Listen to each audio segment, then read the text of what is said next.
All right, guys, we are back and ready to get right into the action here with our third match of the day.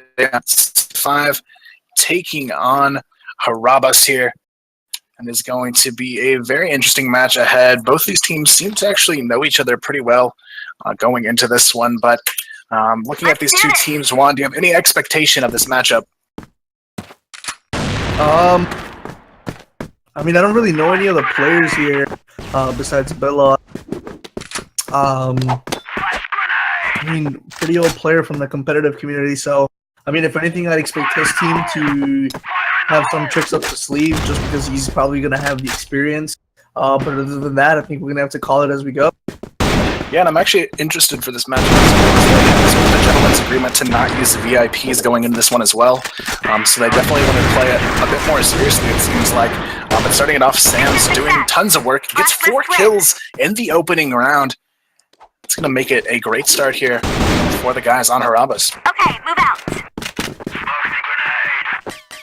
Mylog, though, he gets the M700 out. He wants to go for the dirty frags to make a statement here, but so far nothing going to connect just yet. Right now, though, it is going to be Sams who takes out another, but is finally traded out. Lek, though, comes in and gets one as well. And so far, things looking pretty solid for Harabas. They're going to get 3 kills across the board onto A, and that's going to leave JYP all alone in a 1v4 situation. Right now, though, it is going to be JYP looking around here, trying to find an answer, but he can't make it happen. M takes him down. That's going to be a nice way to start this one off, 2-0 in favor of Harabas. Yeah, we saw M there get 200 damage that round, so that goes to show 2 whole kills from him that round. So you always only really expected to get 1. So when you get more than 1, you're definitely helping your team out a lot there. Right now, it's going to be M picking up 1 N. So far, though, it is going to be Kyra and Soulja Boy answering back and making it 4-on-2, looking like a good potential first round on the board for the Super 5. But Lek and Bylog going to try and prevent that from getting out of their hands. It's going to be a lot of damage being dealt. Bylog, though, he's looking for the M700 shot. Can't find it, though. He's going to get out with just 15 HP still. A possible round when in the making if he can connect the shot, but Kyra takes down Bylog and Lek all alone in a 1v4, but Lek does get the trade there. But still, it's going to be a difficult road ahead to win this one, but the flank from JYP will shut him down, and just like that, a good round on the board finally for Super 5. Okay, move out. Right now, if you guys are just tuning in, this is game number 3 of our event at the Raiders Esports Center in Toronto, and so far we've had some very solid matchups. This one is looking to be the closest we've had yet, so right now it is going to be a 4v3. The defense has stepped it up again, but M finds the entry frag. Keen comes in for the trade, though, and just like that, things are back and forth down to a 2v2, but Lek will get 1 for 1 as Soulja Boy takes down 0, and now it is going to be a 1-on-1 for a very important round for both of these teams. Lek, though, bomb in hand, has control of the A bomb site, but JYP still trying to hunt him down here, looking for that counter pick, but JYP's already pushed his way up. Cat Lek, though, not going to be ready for it, but still manages to get away with 14 HP, but JYP will get the follow-up, and that is going to be a nice way to tie this one up here, Juan. Let's do this. Unfortunately, I wasn't able to catch any of that round when I configure my Discord again, but I mean, it's an even match as we can see right now, 2-2. And Lek, M, and Sam's definitely carrying their own weight, doing what they can for the team, and everything pretty even on the Super 5 team. And everybody's got around 3 frags on the board, so pretty split even weight around there. This is going to be a quick steamroll there on the A-bomb site. They go in and clear it in under a minute. And just like that, they're going to be back on top here. Harabas leading this one 3-2, and what is definitely the best matchup we've had so far. Both these teams are very even with each other, but M is going to spot a player here over by Waters, but can't seem to connect the shots just yet. But M, he's going to go for the drop-down shot, catches him off guard. That's going to be a nice 1-for-1 trade as Keen and Soulja Boy pick up kills, though. The defense will maintain a little bit of control in this situation, but Zero going to take down Kyra. JYP comes in for the trade. That's going to be them all alone as Sams goes down, but M, it could be a winnable 1v3 as Soulja Boy is very low, but Keen comes on the flank. He's not ready for it. And once again, we're going to be sitting at a tie. Yeah, good positioning there from Keen. Doing a good job of securing some frags there for his team. and picking up that round. M, though, one thing to point out about the way he's playing right now is you kind of see him not really spraying, not really getting too overwhelmed, taking his time, making sure he hits the headshots, which in the end, the headshots are going to get you the kills over any match days. Good job on that. It's going to be Sage who picks up the double kill. M gets one, Lek gets another. And they have completely turned it around with a nice entry onto this B bomb side. And it is going to be a 1-on-3 situation now, but it's looking like Harabas have done everything right to hold on to this round, and they should be able to close it out with the bomb down and control of B. We're going to have to see some sort of miracle if Super 5 want to win this round. But it's going to be Lek with the nice peek there, and that'll maintain a 1-round lead for Harabas. Just 2 rounds left here in the half, but looking at this game so far, Juan, what do you think it's going to take for one of these teams to actually pull away with a decent lead here? So more organization coming from either or would definitely help them pull away. We do see a lot of fragging power coming from the Harabas team. If they can become a little bit more structured, set some more defined strats, they're definitely going to be able to pull that away from them. Super 5 doing a really good job of being a team in general, not letting one player pull too much weight, and relying on them too much. So as long as they can get some more fragging ability and more firepower on their side, they'll pull away as well. Right now, it is going to be a 5-3 after a solid round on the A-bomb side coming out from Harabas. And now it is going to be the final round of the half here with a 2-round lead. Harabas are looking to close this one out, potentially 6-3 if they play their cards right, but it is going to be a 4-1 push towards A. They're adapting, putting someone in that lurk roll towards mid. M gets the opening frag, though Kyra goes down. Sams takes down another. Soldier Boy peeks, gets the double kill, finally gets taken out. It's going to be JYP all alone now in a 1v3, but Lek going to get spotted, gets taken out on the cross, and now Mylog not ready with a knife out, but it doesn't matter, gets the kill with the brick melee. And that's going to be, I think, the first ever recorded brick melee kill in any competitive game anywhere. The disrespect coming from there is just absolutely phenomenal. What a way to end the half. Nice way to close it out indeed there. And we will have it with a 6-3 half in favor of Harabas. But it's not over just yet. It's definitely a map that they could recover going into the second half. And generally, from what we've seen score-wise, tends to be a blacklist-sided map. But looking at how both teams have played so far, do you think Super 5-1 can bring this one back? I mean, it's going to be a difficult one. I mean, Harabas has just got such amazing firepower to their side that they can pretty much roam around and really do whatever they want without much structure. As long as Super 5 can bring some firepower as well and get some incredible plays from individual players, this match, I think, is going to go in favor of Harabas. Definitely agree with you there. Just by been playing so far, Harabas, they seem a bit stronger individually, and I think that can carry them through at least to the next round here. But it's definitely a blacklist-sided map generally, so if any team had a chance to bring their match back so far today, Super 5 is a team that could definitely recover and make this one their own if they play their cards right. But it's going to be Mylon, goes for the aggressive play in mid, but misses the shot on to Keen. JYP takes down one as well, and Super 5 there off to a brilliant start here on the second half. JYP goes for the white peak on A long, gets taken down. Soldier Boy tries to follow, traded for Zero. He's holding this off.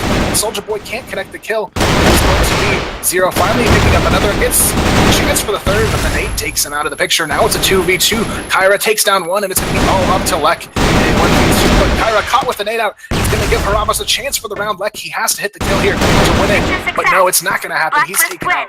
It'll be a very close first round, but Super 5, they will walk away with it here and bring themselves one step closer to a tie, 4-6.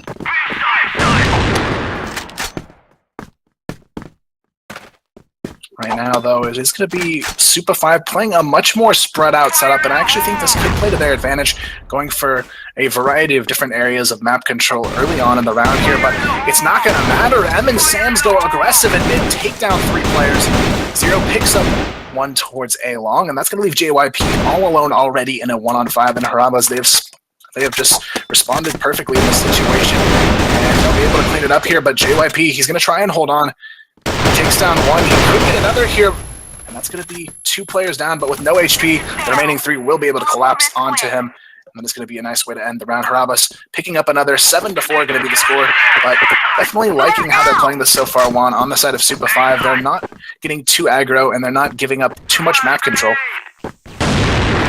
Yeah, I mean, we do see Super 5 giving a little bit too much map control to Harabas, letting them push up like that, and get a advantage. But I mean, Super 5 can honestly change the pace of this game. They just use a nade a little bit more, cut off some choke points, and stop the early pushes, just so that Super 5 can't get that, or I mean, Harabas can't get that information early. Now though, Lek, he's going to be caught in a 1v4, but it won't happen. Super 5 put another on the board. That's going to make it 7-5 here. Super 5 looking to work their way back into this one and potentially take this map back into their hands and walk away with a win if they can make it happen here. But right now it's going to be a 5-man aggressive push. They're going for the full B execution here. They have to be careful though, as the defense has already caught on and started to rotate behind them. But Lek, he's going to hold it off alone. He gets the double kill. Enough to stall the round and the rotation. Sams finds one on the lurk as well, and now it is going to be a 1-on-5. Harabas respond perfectly with their rotation and put another one up on the board there, but definitely have to give some big credit there, Juan, with that initial hold from Lek. Yeah, Lek definitely played a very scary spot, just because he wasn't on his own. Normally, you'd only play that aggressively if you have a teammate nearby ready there to get the trade for you, but Lek, no hesitation, no fear. Beat the first guy, got the kill, got the information out of his teammates as well to force the rotation, and was able to still get a second player before he was taken down. So good job on Lek for such good plays. Now though, the A bomb site is being taken over, but Lek once again, he's going to look to try and hold on here, but this time he's going to have to win the 1v3 to make it happen, but it just won't go his way. Super 5 hold on to survive another round here, and that's going to put them at 6, but still, it's going to be 8 rounds in the hand of Harabas, so they still have a nice 2-round lead, but this is where they need to push through and close out the map if Harabas really want to take this one with full control. But Sams, he's already found one, but quickly there to trade, and just like that, Bylog will come through and keep numbers in control here for Harabas, but they definitely need to be careful, as it is going to be a man-down situation now. Super 5 looking to try and dig their way out of this player deficit, but the bomb is also down in mid here, and they need to try and rotate. But Lek, he's going to be aggressive, but caught with a nade out. Doesn't matter. He's still able to survive here, get off the nade, and get out of there. But right now, it's going to be JYP getting aggressive. Kyra, though, finds 2 towards B, and things could be looking a bit grim here, as it's going to be 0 all alone in a 1-on-2 as Lek trades out with Kyra. JYP, though, doing a great job of securing the round. And that's going to be Super 5 picking up another, and right now they are just 1 away from picking up the tie here, Juan. Yeah, I mean, unfortunately, we saw M there and B mom site not doing that great of a job of holding down. Kyra was able to get in there by himself. Didn't even spot M to begin with. Just ended up whipping a couple easy shots, which allowed Kyra to get an entry frag onto CT spawn, and then turn around and still get the frag on M, and then he still got the third with a nade even after he died. So just poor reaction time from M there. Good frag ability from Kyra. Now it's going to be M and Lek holding off the position to perfection. M picks up 3 kills in a row. Lek there to clean up with another, and that is going to be quite the way to keep a hold of this map for Harabas. It's going to be a 9th round on the board. That means it is match point now here. Harabas, they just need one more, and they will walk away with this one 10-7, but still, with just 2 rounds left in the half, if Super 5 can cling to them, they would be able to push this one into our first overtime of the day. It's already our closest matchup by far, but what a way it would be to take it into overtime for the guys on Super 5. They get the opening frag, but it's immediately traded, but now it comes down to 0 to hold off this A-bomb sign. It's the first frag that came. He's still sitting alive here, but he's just on 18 HP. Bylog goes down, and now it's going to be 3-on-3. Soldier Boy finds another, and just like that, they keep it alive. But Lek, they have to be careful. We've seen what this guy can do on finds, holds M and Lek. They both find frags on the board, and just like that, they could have a chance to turn it around, but Kyra hits the fadeaway headshot onto M, and right now it is going to be a one-on-one for a very crucial round here. It's match point for Harabas, but Super 5, they are looking to Kyra to try and keep the dream alive here. It is going to be the bomb down over towards B. Lek, though, he is caught onto this rotation. He's going to be clearing out A, and he should rotate over shortly after, but no, he's going to try and work his way into try and see through window there. But Kyra's already worked over onto the B bomb site. Lek may have waited a little bit too long here on A. Now Kyra's going to have an opportunity to pick up this bomb, but Lek still patiently waiting over on A. Has to know something is up soon, though. Kyra with a perfect chance to plant here, though. Yeah, I don't think Lek knows that bomb is down, which is something that should have been called by his teammate. Yeah, definitely something that should have been communicated, but now we'll see what he can do on the post-plant retake. He's going to have 30 seconds to work his way in. He's going to go for the full flank here, all the way around the box room. Now it's going to be all about this positioning for Kyra. A great opportunity to keep his team alive, but Lek taking a bit too long on these clears. You cannot hesitate when you have so little time, and Kyra in a great spot to potentially catch Lek off guard, but Lek with just 10 seconds, Kyra goes for the peak, but misses the shot, but with just 1 HP, walks away with the win in that 1v1 exchange. Lek just got a little bit nervous and sprayed and ended up giving Kyra the opportunity to keep their team alive, and now we go into a final round situation. It is tie or die one for the Super 5 squad. Yeah, I mean, Super 5 starting it off really badly with that first frag to be taken down. So you definitely don't want to lose a numbers advantage on the team and already going down for them. I mean, things aren't looking good for them whatsoever right now. It's going to be 8-9, but it could be over.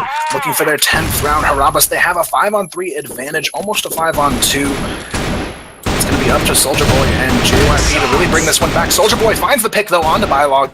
And things look a little bit better, but still not quite what they were hoping for just yet. They really need to try and keep everyone alive now as long as possible. M, though, going to find one on the back flank, but it is still going to be a 2-on-4 situation. The bomb just sitting there, looking to be picked up, but it's now up to Harabas to close this one out. They have exactly what they need to finish this one. The worst thing they can do is go for those 1v1 situations. They really want to try and isolate these players when they have a numbers advantage, but Zero goes for the peek with Sams. A nice 2v1 peek there. Sam's getting eager to get this other kill, but he's going to force a 1v1, but it doesn't matter. He is confident, takes the shot, and Harabas will take the match 10-8. Very, very close match, the closest we've had so far, but in the end one, Harabas, they just show us they are a hair more dominant in this. Yeah, I mean, we definitely saw a more entertaining match there. I mean, Harabs just overall picking it up towards the end of this half. We saw good team communication, good chemistry, good team pushes, good battles, good fights. Overall, just great overall performance coming up from Harabs in that last half. Definitely sad to see Super 5 lose this way. But, I mean, Super 5 did a really good job of trying to string some rounds together. They definitely had it going for them for a bit. But overall, in the end, Harabs just coming out on top. Guys, that will put Harabas as our first team into the top 4 semifinal spot. They will be awaiting the winner of Doppelganger and Logo, which will be coming up shortly here. But first, we will have Witness versus AOK. So I'm interested to see. These are two teams we haven't seen just yet in the event today. So I'm excited to see what action we've got, as it seems matches have gotten closer and closer as the day has gone on. So I'm looking forward to things continuing in that pattern. But we are going to throw it to a quick break, guys. Don't go anywhere. We will be right back with map number 4 of the day. Stay tuned.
All right, guys, and we are back and getting ready to go into yet another game here. We've got our last of our new team matchups today. It's going to be Witness versus AOK. Winner of this will be moving on to the semifinals as well. But right now it is going to be just a few minutes here as we get everyone set up in the lobby and ready to go. We're just waiting on, looks like 2 or 3 players here to get in so we can get the ball rolling. But it is going to be our first decider match of this lower portion of the bracket. The winner of this will face the winner of Echo 8 and DLVC. So definitely a lot to move forward with here as we keep things going, though. It is going to be, I believe, Black Widow again for this one as well. And both teams just waiting on a few players, guys, but we should be into this one just shortly here.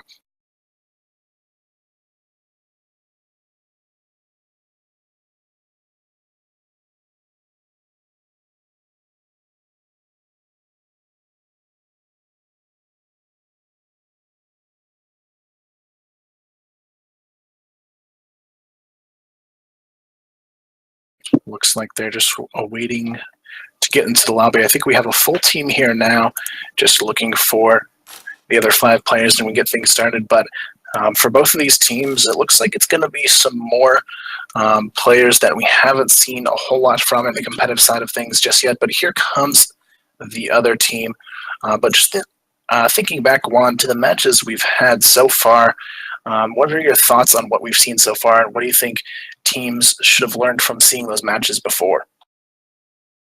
I think they should be prepared and expect the unexpected. Just because we don't see a consistent style of play rather than the aggressive pushes that we've really been seeing throughout the past matches. We really haven't seen any structured execution or any structure in general at all, other than like synchronized pushes from teams. Not a lot of nade usage and stuff like that. So I mean, just be prepared for the pushes and stuff like that is really the only thing I can think that these teams need to be ready for. And a player I actually just noticed joined as the last player in the lobby. They've got Malona, who's been around for a while, playing on the side of AOK, I believe. I'm not sure which team is which name because neither one of them is tagged as a clan. So, or actually, no, Witness is tagged. So Malona's playing for Witness. Malona has been around for a while. I haven't seen him in the competitive scene too much recently, but I definitely know he was in a few decent teams for a while, and he's definitely a player I'd keep my eyes on. So Witness, I might give him the edge just having Malona, having seen him do some pretty crazy things in the past in some tournaments, but nonetheless, we'll get things underway, and just like that, it is going to be Witness getting the 2 opening kills. Rot gets 2, Philip finds 1, and that is a clean triple kill already on the board as Philip just gets a double to clean it up. And could we potentially see another match as we saw earlier in the day? It's definitely looking like a possibility after that first sweep there, Juan. Yeah, I mean, it was a really aggressive, pretty much uncontested push coming from Witness. Rot having no problems whatsoever getting those opening 3 frags, which are really impressive, especially early into the first round. We gotta wait and see what's gonna happen next, though. How they're gonna respond to that.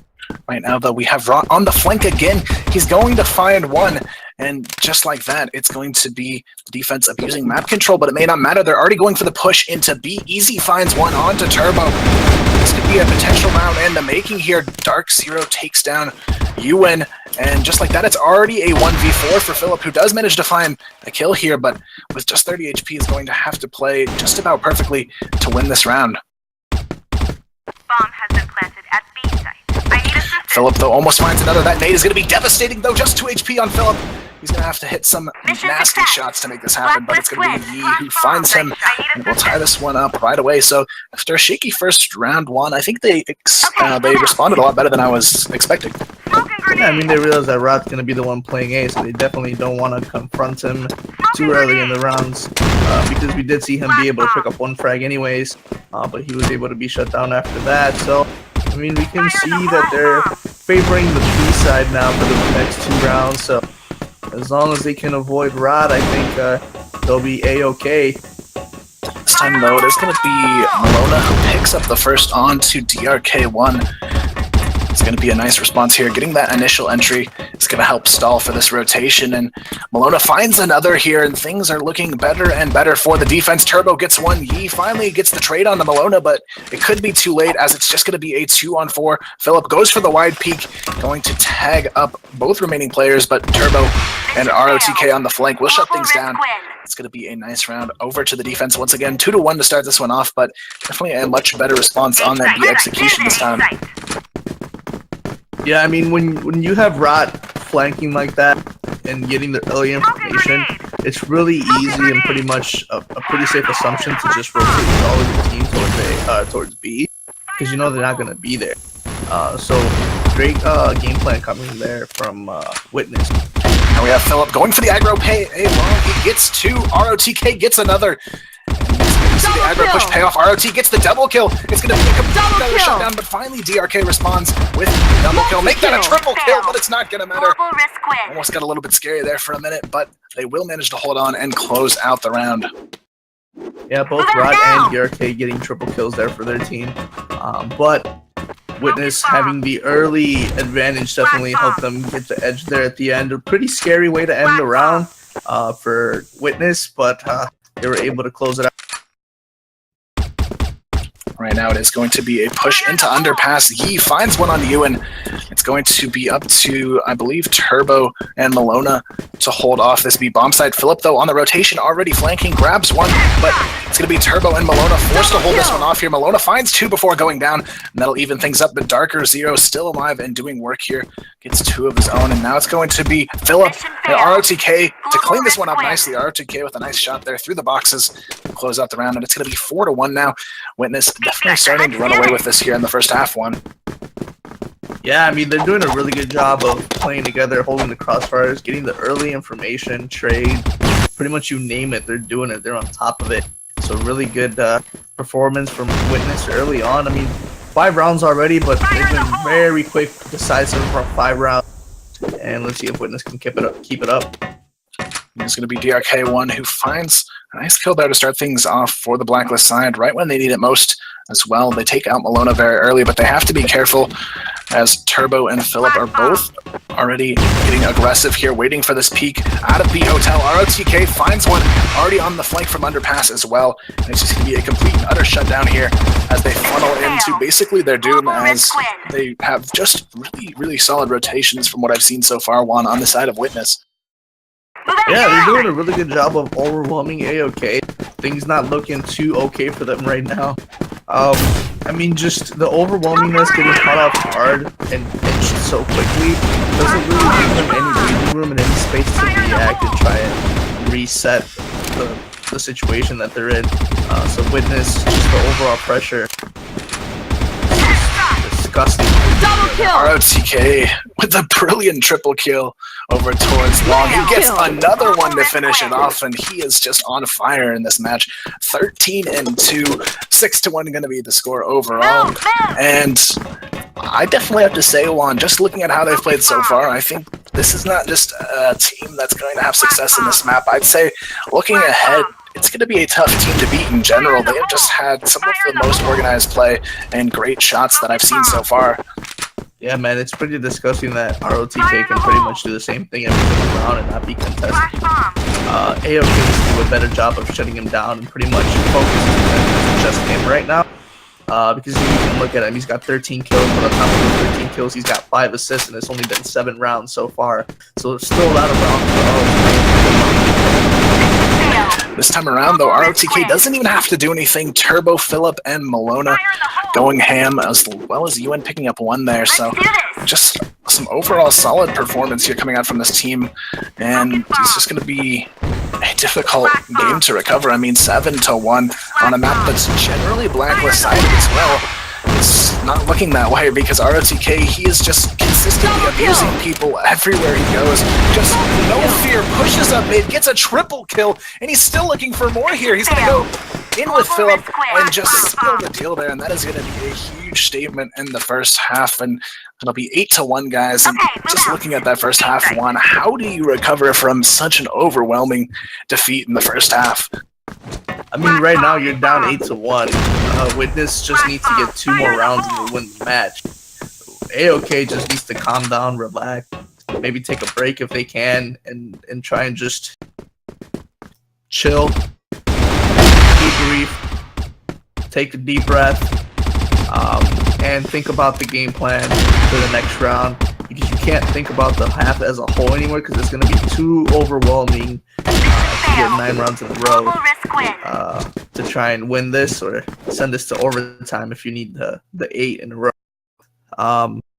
They just need to go ahead and take it 1 round at a time, slow it down, and like I said, just focus their attention towards ROTK. Now, I mean, they are switching sides now, so it might not the impact from ROTK might not be as big.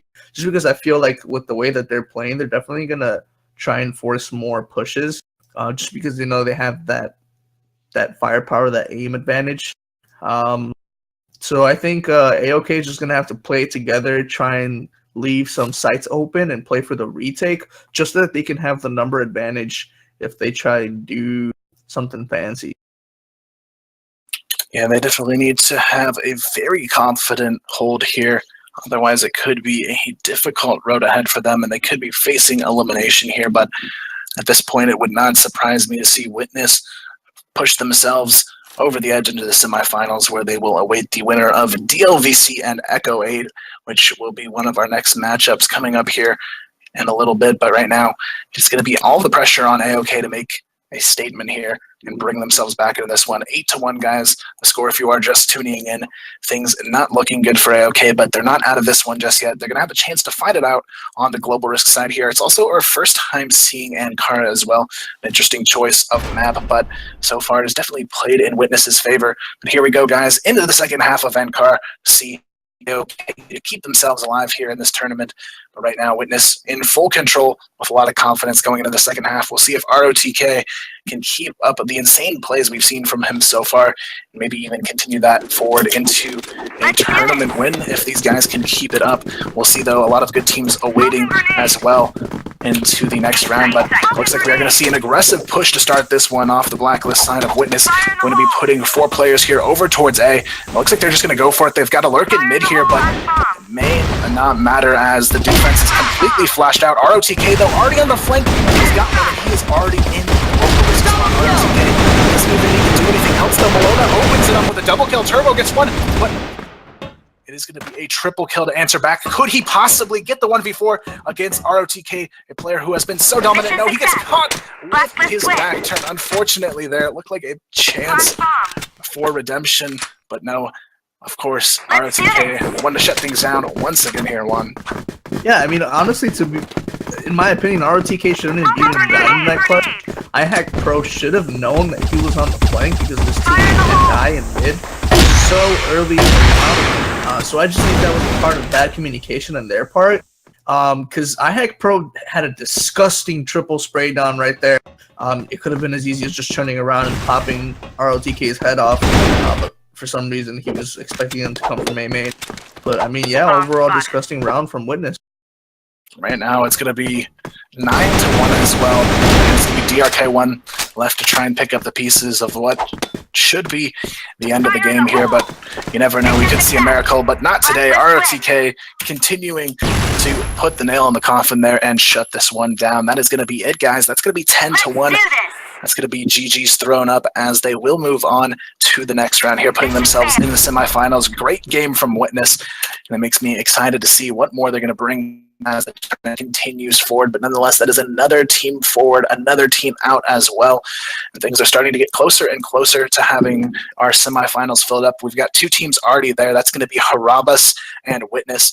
But next match, we are going to have Doppelganger versus Logo coming up just shortly, guys. We haven't actually seen Doppelganger yet, but we saw Logo, the only team to have an uncontested map, win 10-0. They were our first match live of the day. So I'm interested to see what Doppelganger can do against such a powerful team.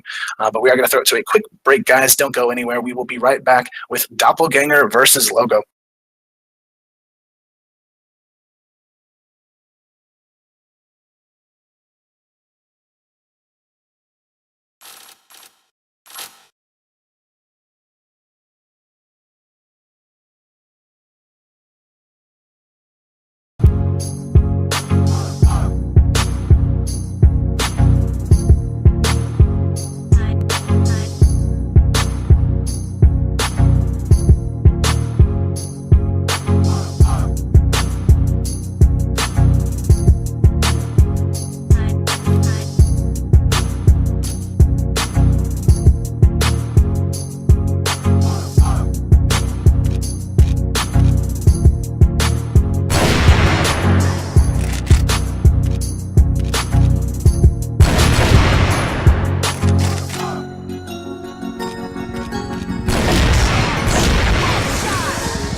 And I'm Jam Cinder. And this is day 2 of the competitive tournament at Level Up Expo.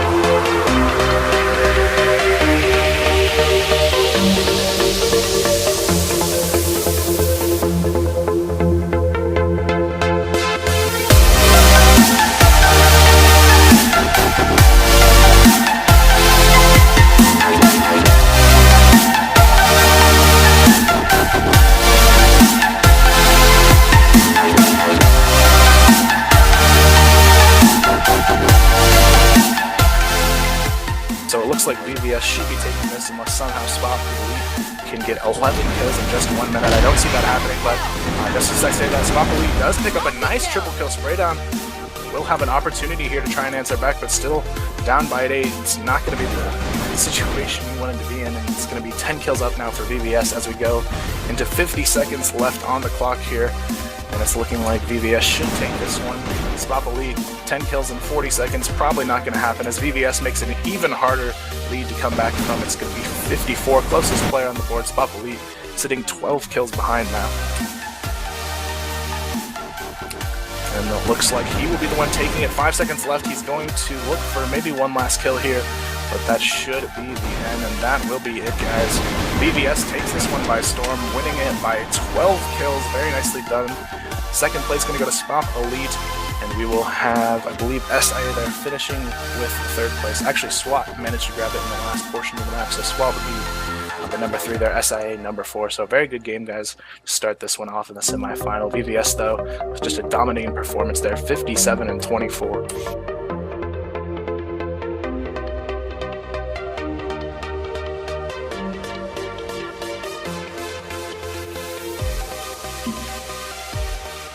Still within reach, but it's not over just yet. 5 minutes on the clock, still more than enough time for anyone to pull their way back in the lead, even some of these middle players such as JTF and Commando sitting there with 27 and 28. They still have time to get back into this one as well, but VVS making it very difficult. Still sitting at 40 though. It's been a little bit since he was able to pick up a kill, as SWAT is now starting to close in. Just 4 kills from tying this one up with the lead.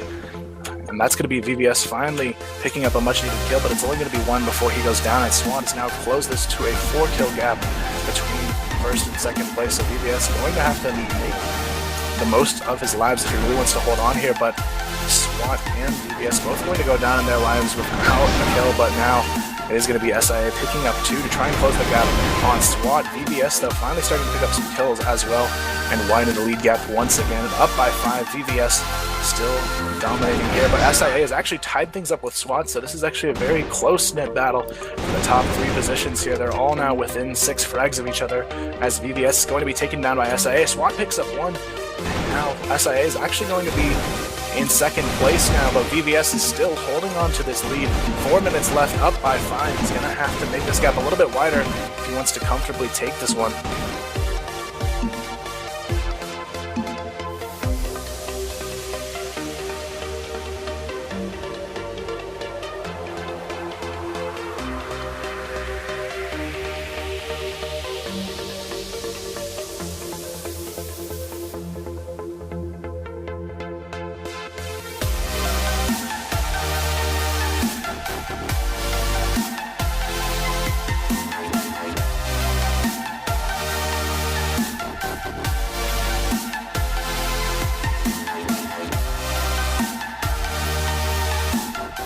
VVS actually hitting 60, so very aggressive scoreline here for VVS. He's now up by 10, making this gap even harder as we go into the last minute and a half here. It's going to be 11 kills ahead for VVS, just making this incredibly difficult for anyone to catch up.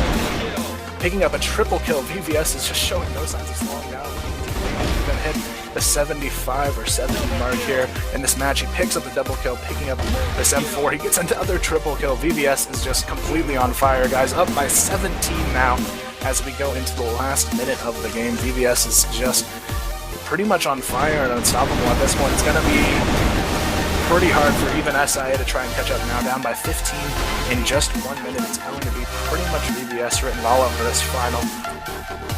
It's really going to be a fight for who's going to get that runner-up spot. VVS is definitely going to be secured here as the winner with 73 and 39. Maybe he can pick it up and get us 75 kills here on the board. He's got 10 seconds left to do it. He's at 74.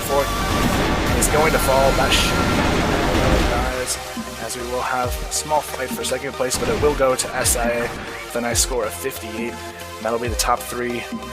VVS in first, SIA in second, and SWAT in third respectively. Very nicely done across the board, but in the end VVS just proved to be the more dominant player here on the map.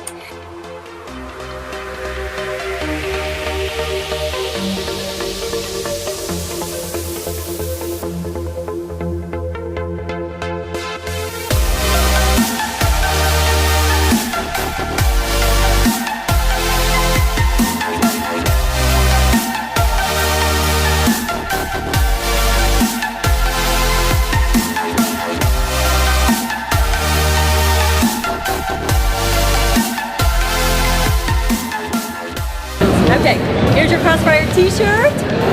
Do you need another hat? No, I don't really. Oh, I'll take it. You give it to a friend, right? Give it to a CrossFire fan. Okay, you're getting a CrossFire backpack. Okay, you're getting $10 to spend in the CrossFire store. The code's on the back, it's like cash. All right, there you go. Wow. Woo! $500! Woo!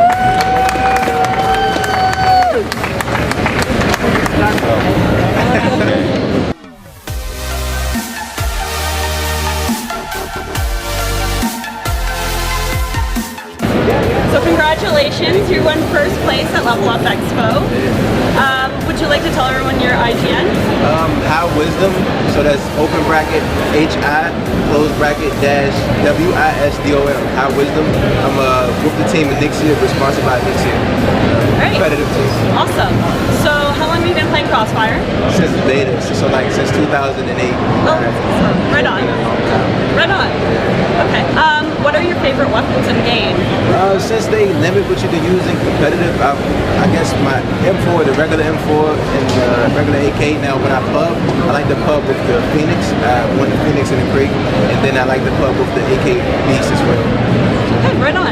And do you have any advice for future or even present Crossfire players for gaming techniques or? Just the practice. So if you plan on becoming competitive, like practice is going to take a while. It may not take a while depending on how much time you put in. So just put in the time and effort and it'll pay off. Well, congratulations again. Great. Okay, so for those who don't know, do you want to share your IGN with us? Yeah, so my in-game name is Brando, and I play for Team Carbon. Yeah.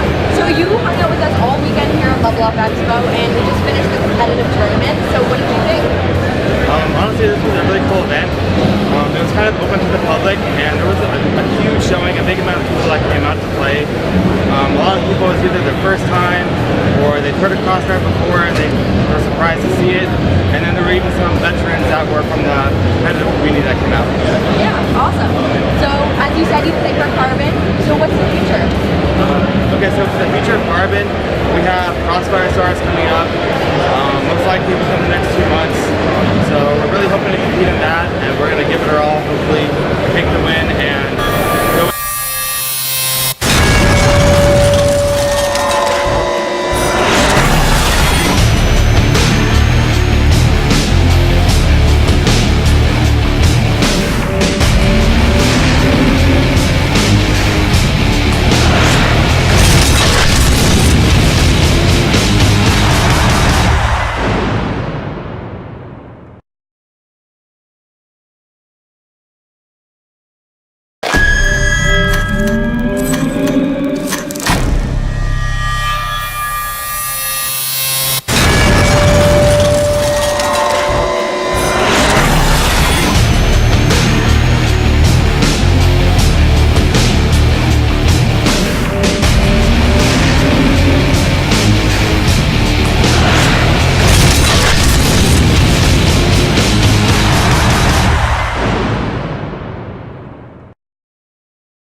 All right, guys, and we are live and ready to go here with our next matchup of the day. It is going to be our first repeat team here. We've got Logo going up against Doppelganger here, so I'm pretty excited to see these two teams go to head, as we had a 10-0 start for the guys on Logo, which was just a phenomenal first match. But just looking at that first match, we had Logo 10-0, obviously. What do you think it's going to take for a team, though, to come up against them and shut that kind of performance down? I mean, kind of like we were talking about in the previous match with ROTK. Pretty much you just got to shut down their star player, not let him get on his high horse, not let him get that confidence that usually helps those type of players perform. Once you start shutting them down, make them second-guess themselves, they really start losing that edge that they have, and it starts giving you your team the edge that you need to beat them. Right now we are loading into actually Ankara again, so I'm pretty interested to see how this one will play out. We haven't seen anything, though, from the guys on Doppelganger yet. I hear they have some pretty talented players on the lineup as well, so I'm excited to see how Logo will fare against arguably a stronger team, but we've seen Logo in the past. Obviously, we've got the return of the North American version of Emzen, and of course, 3S, who did a lot in that first match as well, with Who Cares, both of them leading the scoreboard. So, but on the other side of things, we've got Zuos, Barrett, Nana, 6C, and Hey. So, all new players that we haven't seen before really just yet. I know a couple of them, though, who have been around for quite a while, so we'll see what they can do. Right now, though, it is going to be some slow play coming out from the Blacklist side. No one really getting too aggressive just yet, except for Belmont here, who's trying to creep his way into mid. He's going to find the shot, though, onto Hay, catches him off guard from the A connector, and that's going to be a nice way to start this one off. 5-on-4, early advantage going in their hands, but right now, it's not over just yet. They have to plan an execution here, but still Belmont is hunting for picks alone. He's going to find yet another one and back off with just 1 HP. Somehow the trade wasn't there, and that is going to be a devastating blow to the defense. Just not getting that trade could be a crucial mistake moving forward, but finally is going to be... Actually, no, it's a kill going the opposite direction again. I thought they took out Belmont, but Belmont's still there. It's another kill actually going in favor of the Blacklist side here. 5v2 Strong and Nana, the last two alive, and it may not matter at this point. Strong, he's all alone, and it should be an easy opportunity to shut this one down. And that's going to be a very dominating first round, but Juan, what do you think of Belmont there? It felt like he just pushed so much, but it actually paid off in a situation where normally you'd think they'd shut him down. Yeah, usually in those typical types of plays, the single lone pusher usually gets shut down pretty quickly, just because it makes so much noise, so easy to spot and track down and know exactly where he's going. But I mean, Belmont just got the best of them and caught him off guard. Didn't give him any breathing room there. This time around, though, it is going to be Strong finally putting one up on the board for the Global Risk side. That'll be a much-needed way to rebound after that first-round loss, taking out Who Cares, who is a fairly strong player as well, so things looking a bit better for these guys in round number 2.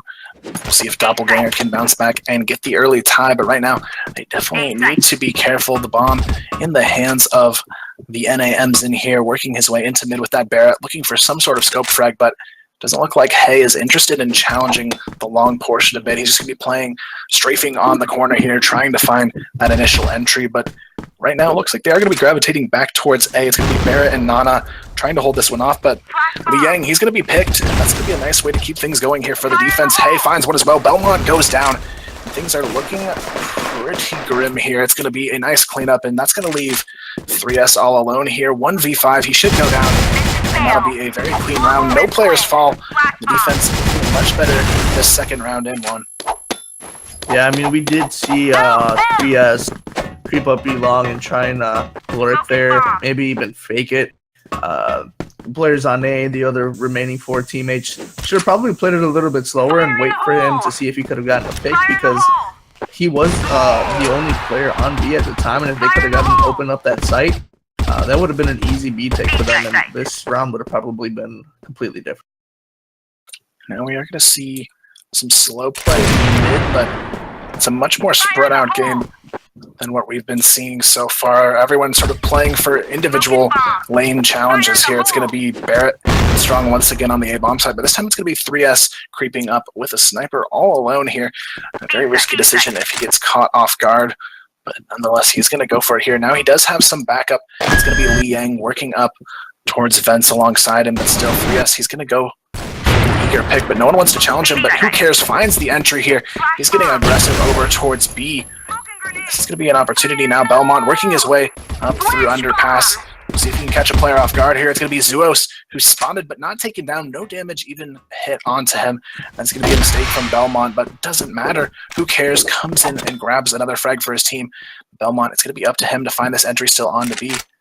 The bomb's still in the hands of 3S, though, who's actually rotated back towards Hotel, and here comes the execution on to B. Belmont does find the frag finally onto Zuos, but Strong, he's already on the rotation, takes down Belmont. It's going to be a 2v3 retake here, but Li Yang is already holding down this cross onto the bomb site. 3S gets the bomb planted as well. This is going to be a difficult retake now, as it looks like we may see a solid round coming out to answer back from Logo. Fire in the hole! Here it comes, though. It's going to be a shot through the box. Who cares? Goes down Strong. Getting an insane shot there. Now it's going to be Li Yang, caught off guard, but still manages to get out. But Strong finds another Barrett, jumps over the wall, and they win the 2v3 retake.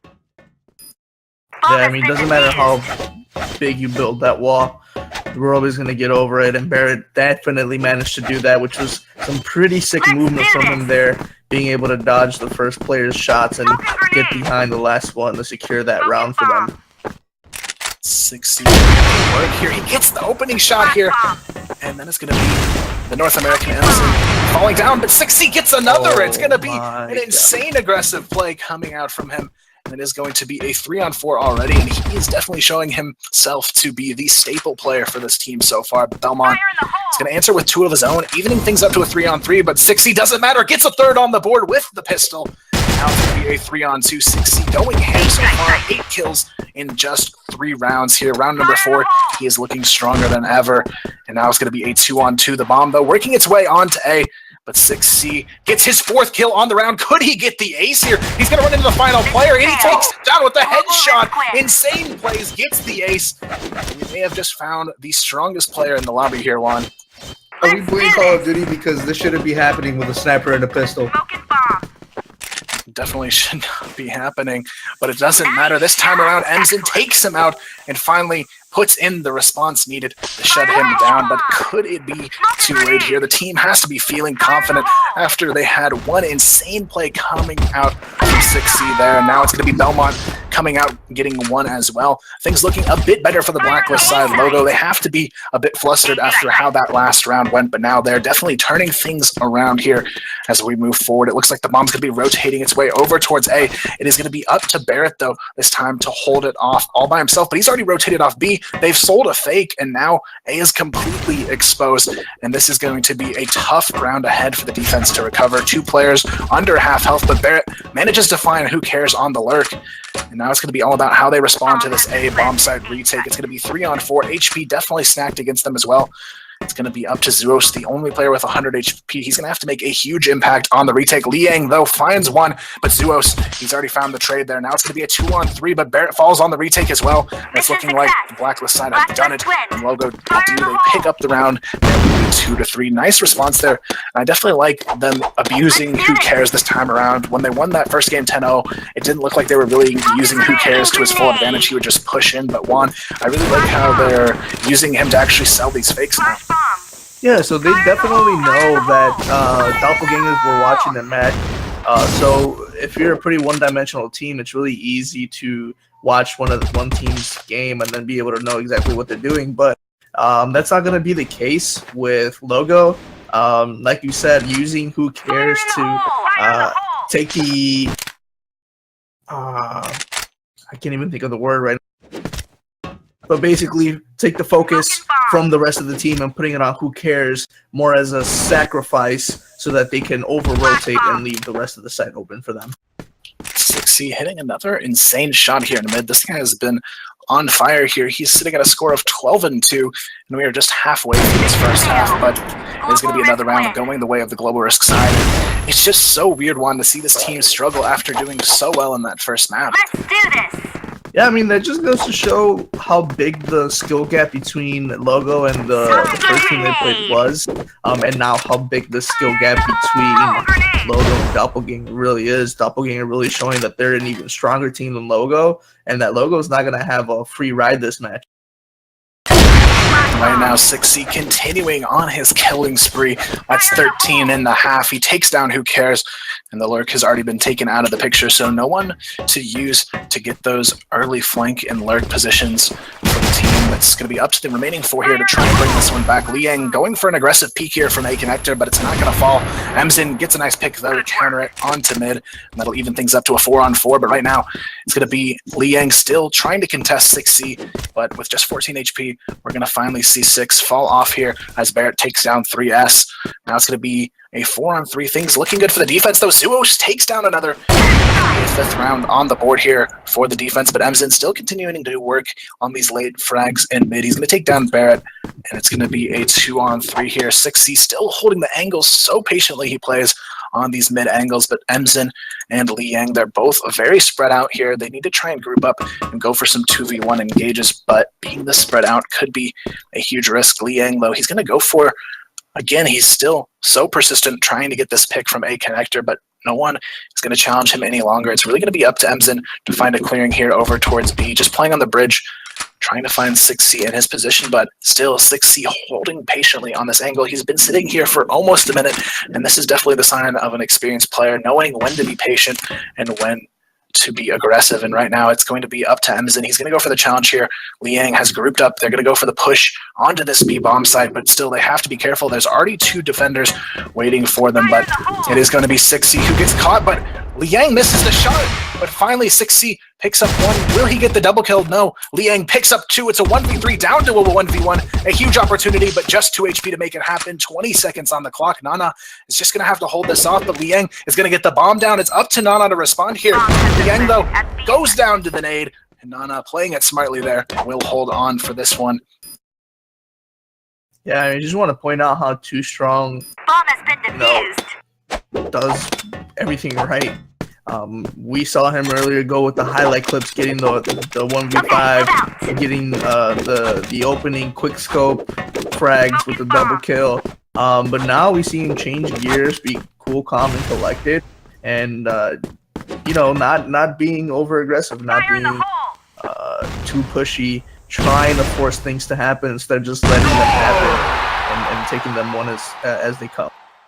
3S, though, creeps up mid. Hey, gets us back with a triple kill. Huge plays coming out. Hay's going for more, but finally Liang gets the shutdown. And that'll get things to slow down just a bit here, but the defense definitely bringing their A game here. Hey, showing that he is also a force to be reckoned with on this team. It's not just 6C leading the charge, but it definitely doesn't hurt to have someone sitting at a scoreline of 15-3. I think that's the most we've seen so far in a single half today, Juan. Yeah, I think the highest before that was I think 13-14, which is pretty nuts to say the least. But we did see Hay there kind of go, hey, look at me, I can come up with some clips too. Take a look at his scoreline. He's 7 frags now with 6 assists, 8 now. So Hay definitely doing some work there, even though he's not really getting the recognition for it. He's definitely the second player in line helping his team out the most there. Right now, it is going to be a 2v1 here. Belmont, if anyone could do it for the side of Logo right now, Belmont definitely seems like the player who could make it happen. He's been one of the better shots so far on Ankara for his team, but 2v1, not an easy task, especially with no bomb as well, but I don't think the defense knows the bomb is down either. It's actually sitting back towards the blacklist spawn, so they really need to try and work their way over to defend that bomb, but right now they're just going to be playing a bit safer. Belmont, he has no idea, though, that both of these players are going to be sort of just lurking here with a nice crossfire setup in the global risk spawn. Belmont, he's going to run into a death trap here, but he hears the misstep. This could be a crucial mistake coming out for the defense. Belmont, he hears it, so now he's going to check every single corner. Belmont gets one, but the trade, he's not ready for it. The missed shot from Barrett, though, but he finally recovers it. Almost a scary situation there, but they still managed to win this half 7-2 after Logo won their first game 10-0. It doesn't seem to show any signs of fear on the faces of this Doppelganger squad, and that is a huge statement in this first half. 1-2. Yeah, I mean, huge statement doesn't even really cut it. I mean, we went in expecting Logo to really show a lot more performance, show a lot more presence here in this match, but I mean, I don't know. Doppelganger is really going to show that they're the better half of this team if they want to call themselves the Doppelgangers of Logo. I don't know, man. It's just nuts teamwork from them. Amazing individual performances from more than one player. I mean, if you want to say that you have the most well-rounded team, they can definitely say that right now by taking our breath away, taking our words away from us, showing that Logo really wasn't as strong as the team that we thought they were. Right now, though, it's going to be Logo showing us what they're made of on the start here. It's going to be 3 picks already in just the opening 30 seconds here. Now it is going to be Zuos and 60 looking for redemption. They only find a kill on the Belmont. And it's going to be Zuos who gets traded out. Emzen cleaning things up with the pistol there nicely. And that'll be a much-needed round to start the half off their way. Logo, they pick up the first one. Emzen with 3 kills there. And now begins the long climb to try and tie it up here. It's going to be 3-7, still in favor of the guys on Doppelganger by far here, but a nice way to start this half off nonetheless for Logo. Hey, though, looking for some action in mid. He's just spamming this box. He doesn't want anyone to try and cross his line of fire, but Zuos, he's going to get one here to start things off. Belmont goes down, and that's going to be one of the power fraggers already off the board for Logo, so now they really need to try and make things happen, but we've seen Who Cares and what he can do on the defense. He's not afraid to push out and go for those early kills. He's actually playing a lot more patient, but 3S, he gets 2 kills. Liang gets 1, and things are looking good. Once again, Logo showing us that they are a very, very strong defensive team. They had a 9-0 half earlier today on their Black Widow global risk side, and now they're off to a very confident start once again on their defense. Zuos goes down, and now it's just Hay all alone in a 1v4, but we've seen Hay have some insane plays here in the first half, but he's going to have an even crazier play now. He takes down 1, and that was the highest HP player as well, so this is actually quite the winnable situation here if he can force more 1v1 exchanges. The defense, they just need to group up and play this one together. They don't want to risk losing their low HP players in 1v1 battles, but right now, hey, that's exactly what he's doing. He's playing angles where he knows he can isolate players and catch them off guard. Emzen, though, he's ready to react, and it will be Hay going down, and another round on the board here. Starting things off on the right foot. Logo lead the half, but still are down by 3 rounds overall. Yeah, I mean, it's going to be a tough climb back for them, like you were saying. Pretty much you're going to be climbing Mount Everest right here now. But, I mean, this is the right way to do it. You know, you want to secure your footing before you take the next step, and that's exactly what you're doing. We did see 3S with the op on A long, and Li Yang having so much confidence on his teammate to hit the shot that he was able to push up fearlessly and get a frag while 3S got 2. Now we are going to see Emzen take down Hay. 6C, though, doing some work. That's 2 frags on the round for him. Some nice entries. The bomb will go down onto B. It's going to be up to 3S and the very, very lit Emzen, both with snipers to win this one out, but it's looking like a grim fate here on the round. Zuos is going to take down 3S, looking the opposite direction, so 1v3, not an easy task for Emzen. He's going to go for it, peeking out wide, but misses the shot, but 6C, I don't think he can actually get shot here, but he's going to move position anyways. And Barrett will come out for the peek. Very nicely done, and that's going to put them at 8 rounds on the board with only 4 in the hands of Logo. Still, it's not over just yet, but Juan, what do you think they need to do to try and shut down these picks coming out from 6C and Zuos? I mean, 6C, I believe, is sniping, so I mean, using your smokes properly, using your nades, your flashes, forcing them out of position. Don't let them get too comfortable. Don't let them sit down and crouch and hold an angle because he is going to hit those shots. Also, don't let him get too close and get too aggressive because we've seen that he can hit those ridiculous quick scopes as well.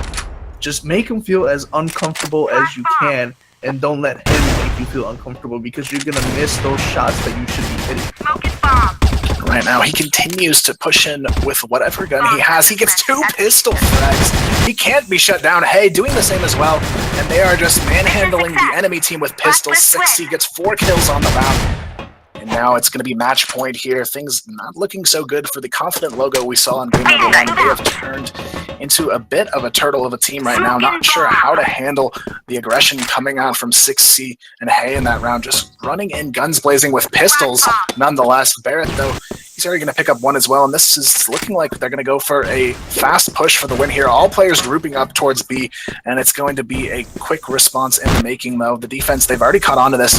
It's just all about the hold here. They're going to have to try and make it happen. Liang finds some nice nade damage there, takes down one. And now it's going to be a 4v4. Barrett, though, and 6C both peeking over the spot for frags, but it's going to be a difficult trade situation. Liang, though, continuing to find frags, takes down 6C, and now it's winnable as Liang has picked up 2 here, just holding down the side all alone, gets the triple kill, and somehow holds on to the entire site by himself. Yeah, really great round from them there. But nonetheless, you can't forget, they still need to win 6 rounds in a row. They cannot lose this next round, because if they do, that's game. And Doppelganger is going to the next round. Nice shot. B site! They're going to try and make it happen, but if somehow we could see a tie, it would be an incredible comeback here, but still they have to have 4 perfect rounds to make that happen, and it's already off to a bit of a shaky start as 3S has already been taken out of the picture. It's going to be a 5-on-4. The bomb's still not committed anywhere just yet, though. It's going to be in the hands of Barrett here, working his way outside of B-long. The defense, though, a little bit nervous here. You can tell they don't want to give up this last round, but they are playing a little bit shaky because of it. Who cares? Trying to get the initial frag, but no, Zuos takes him out. And that's going to be a nice clearing on to B, but Emzin, he's holding the cross here with Liang. We saw them successfully stall this push last time around, but now, more than ever, they're going to have to be careful. Liang finds one, but this time around, 6C gets the trade, but Belmont comes through on the underpass flank. This is going to be a great position, but he doesn't notice Hay standing out in the open. It's all on Emzin here for the match. Hay and Barrett looking to try and hold this one out, though. Barrett going to be hiding between the stacks, peeks out, catches Emzin, and that will be it here. They will fall down 10-5. A nice attempt from Logo. They had a great first match, but in the end, we saw exactly what Doppelganger came in here to do today on their second matchup here. They will fall on Ankara very, very nicely. But that makes a huge statement, Juan. After seeing a team so dominant get crushed 10-5, people have to be a bit worried about this team moving forward. Yeah, I mean, it's a team that definitely hasn't had any matches under their belt throughout the day. It's their first game of the day. So they started off cold, but for them to heat up that quickly and just bulldoze through that team goes to show that they're not going to be someone that's going to be easy to beat in the next semifinals and hopefully the finals, because seeing them in the finals is going to be an amazing match. Will be amazing to see them move forward, and they're going to go up against Harabas, who definitely a team we saw some good potential from, but they're definitely going to have a much better performance to take down Doppelganger. I mean, Logo, they were a strong team, arguably one of the stronger teams we've seen so far on the day, and Doppelganger didn't even have a whole lot of issue taking them out of the picture here. So that's going to secure our first semifinal here, guys, which is Harabas versus Doppelganger. But we have one team we haven't seen anything from yet, and that's going to be the team coming up here, where we have Echo 8, a team of veteran competitive players going against DLVC, who we saw earlier, but we didn't really get to see them to their full effect, as they did have that 5v4 versus Team Kleenex. So DLVC, they're going to have to ramp things up here for their first actually 5-on-5 matchup, and it's going to be against some veteran competitive players as well. So a hard matchup coming up, guys. Don't go anywhere. We're going to be right back with the action for you.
All right, guys, here we go. We are getting ready to go into our last of the new teams that we haven't got to see just yet, but it is probably the most notable team and probably the most well-known players out of any team at the event today. It's going to be the guys from the team Echo 8, of course, featuring Aaron, Superwoman, aka Shelly. We've got Henry, Rek, and Stupid, who I believe is Dallin. So, very interesting roster. Definitely some notable players, all of them with a good amount of competitive experience. But what do you expect sort of going into this one, Juan? I mean, definitely the international experience from Aaron and Rek is going to play a huge part. We are going to see some leadership come from them. So there is going to be some structure coming from their play, and you'll notice it. Hopefully, at least. I mean, I hope they don't just pug it out, because it'll be a learning experience for everybody watching, you know, especially for all the teams that don't have any experience. This is probably the match they want to watch, especially for whoever's going to play next after them. I mean, I think this is going to be an easy win for the Echo 8 guys, hands down, in my opinion.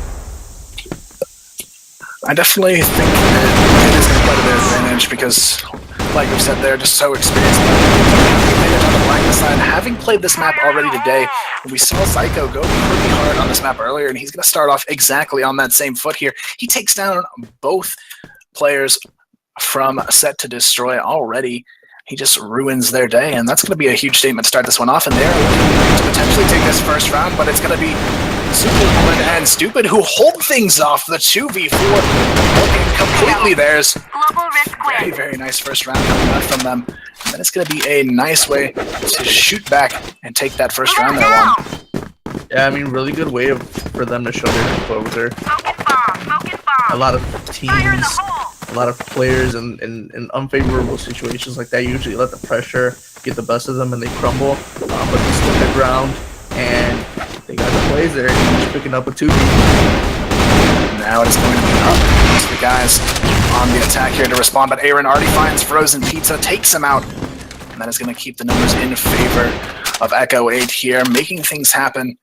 It is going to be up to the response. KGB and Zyko both trying to get that counter frag from Quad, but it's just not going to happen for them. We do have Andrew along with ISO sneaking their way up onto A, but ISO with a nice headshot there takes down Stupid. Henry goes down. Aaron finally getting the trade here. Superwoman, though, coming in as well. Takes one down. Aaron with yet another on the board. That's 3 for him. And it's just going to leave KGB all alone with this M14 gold. He's got the shiny guns, but does he have the shot here to make it happen? Aaron goes down, and now he's going to be 1v2. Superwoman, though, actually leading the scoreboard overall 4-0 with 2 double kills and a pretty solid performance holding down this A so far. Yeah, I mean, as you can see, like, they're actually the first team, like I said, that's actually having proper usage of grenades and smokes. Smoking out the water area, smoking out bridge, shelter, the A site. You know, they're not going to make it easy for these guys, no matter how much experience they have over these guys. They want to secure this one as quickly and as easy as possible and establish dominance so that all the other teams that are watching know that they're not somebody to mess with either. Right now it is going to be Superwoman moving over to the water position from A, but Henry finds the opening pick there. Zyko goes down. That's going to be KGB getting out of waters with just 3 HP as well. Things looking very solid for the defense once again here. Just looking to hold on. Rek, though, getting aggressive. He's already going in for the flank. Stupid finds one, and it's going to be Rek. Gets the double kill from behind. And this is where the expertise of these players really shines. Rek just knowing the timing to get there and take down for that double kill. And it's going to be just Aaron and Rek sealing the deal on that round there. Move!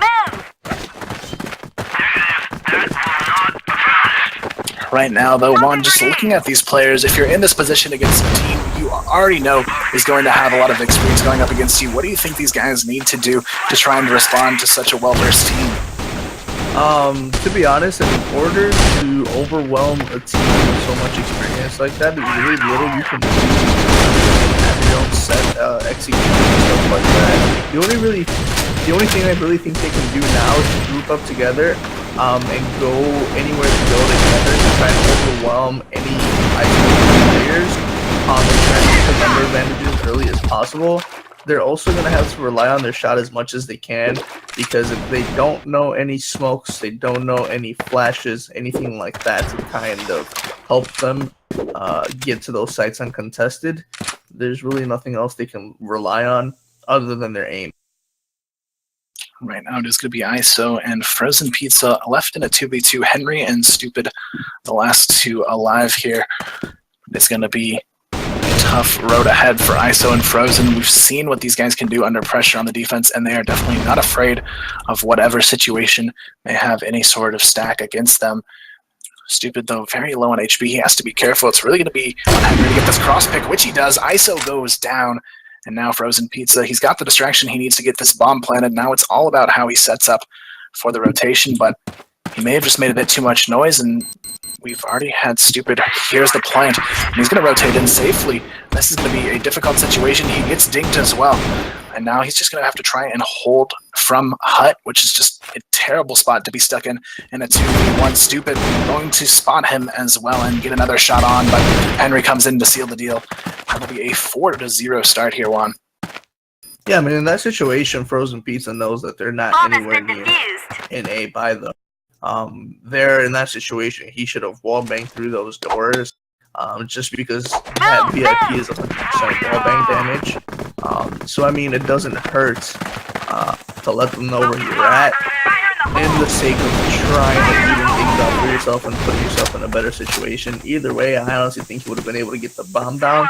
But if he went straight to those doors, I think it was Stupid that was behind the door, and then that would have made that round a lot easier for him. Right now we do have Andrew trying to work a pick here, but Aaron just throwing down some pre-fire through the smoke, but Henry finds one on the KGB, and the slaughter continues in favor of the defense here. It's going to be a 5-on-4 early start, but Rec just going to run into that flash on accident there, slowing things down a bit.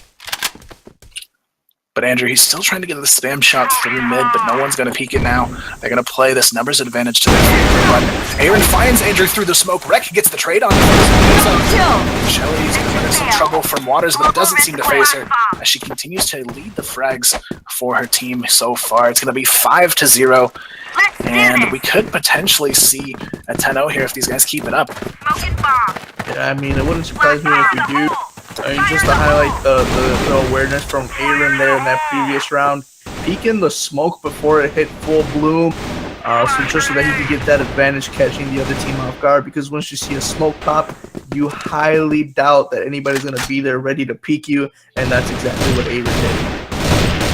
Now it's going to be ISO who finds the initial frag, but Rec trades with a double kill, basically turning things back in favor of the defense here. And now it's going to be all about the response from the guys on DLVC. They really have to make an impact here, but Andrew finds the frag onto Aaron. It's going to make things a little bit more manageable now, but they still have to go for some map control, which they can't seem to get. Rex gets his fourth. He's looking for the ace. And of course, Rec will be the one to seal the deal and grab the ace. Very well done. And that just goes to show the skill variance in these players. It's just so great. Yeah, I mean, look at the scoreboard. You've got Rec at the very top, 10 assists. Shelly is actually up there as well, 7 and 1 with 2 assists of her own. And then Aaron 6 and 4, 7 assists, which 7 assists is a very high number. I honestly think that Aaron's the guy calling the shots for the team right now. So you don't expect too much fragging ability from him, just because he is has his mindset on getting people to the spots that they need to be at and giving them the direction that they need. But I mean, don't also underestimate him, because he will come up with some really good plays. Right now, just looking at how they've been playing too, I feel like looking at all the matches we've had so far, Juan, it seems to be they're the only team that everyone is firing at the top of their game. It's not just 1 or 2 players making the impact plays. I mean, as we see, even Henry right now goes ham. That's 2 double kills back-to-back rounds, and there's no one on this team who can really be taken down in a 1v1, and I think just looking ahead, that could be a big struggle for teams that go up against this squad coming up. Yeah, I mean, speaking about Henry, in hand, the op, holding it from quad and watching bridge, and he's been hitting some nutty shots. I've seen a couple nice little flicks from him there. So his shots there, he's on fire. He's ready to, you know, let it all go onto these guys. Shelly definitely, you know, getting her 2 frags back to back in the opening rounds. He got stupid. He doesn't have many frags on the board, but I mean, he's got his 3 assists as well. So for every frag he's gotten, he's done some extra damage on there as well. So he's doing his part. You know, everybody's firing on all cylinders, like you said. It's amazing to see that type of skill from these guys right now. Right now, it is going to be a 3-on-3, so I want to go around here if they can finally put one on the board, but they have to be careful. Aaron just laying down tons of damage here with Henry, and they're going to take down 1 each, leaving ISO all alone in a 1v3. Henry very low, but it may not matter as Aaron and Superwoman still alive and kicking here, and that's going to be a rush play from Aaron to shut things down. It's going to be a 9-0 first half, and it's like the team of competitive players here from Echo 8 all the way to where they are now have shown us that it's really going to be hard to beat them. I mean, even seeing some of the other teams here, it's such a challenge to go up against 5 players who know exactly what they're doing. It's not just a situation where we saw with teams earlier in the day that we had, you know, I mean, obviously you have 6C being a very strong player with Doppelganger against their match on Ankara with Logo.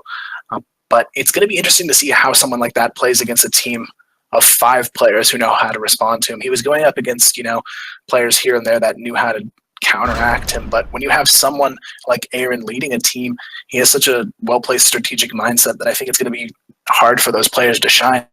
At the same time, just looking ahead, Juan, do you think it is a situation where those teams could still come out on top against a squad like Echo 8 just playing the raw aim game? I mean, such a map like Mexico where Aaron's going to play so strategically more than raw aim, because that's the way you're used to playing it. I honestly don't really see these guys come back. It goes back to the whole aspect of, you know, not letting that stop you, not letting people at you. If anything, you know, you go because you know that at this point everybody's expecting to lose.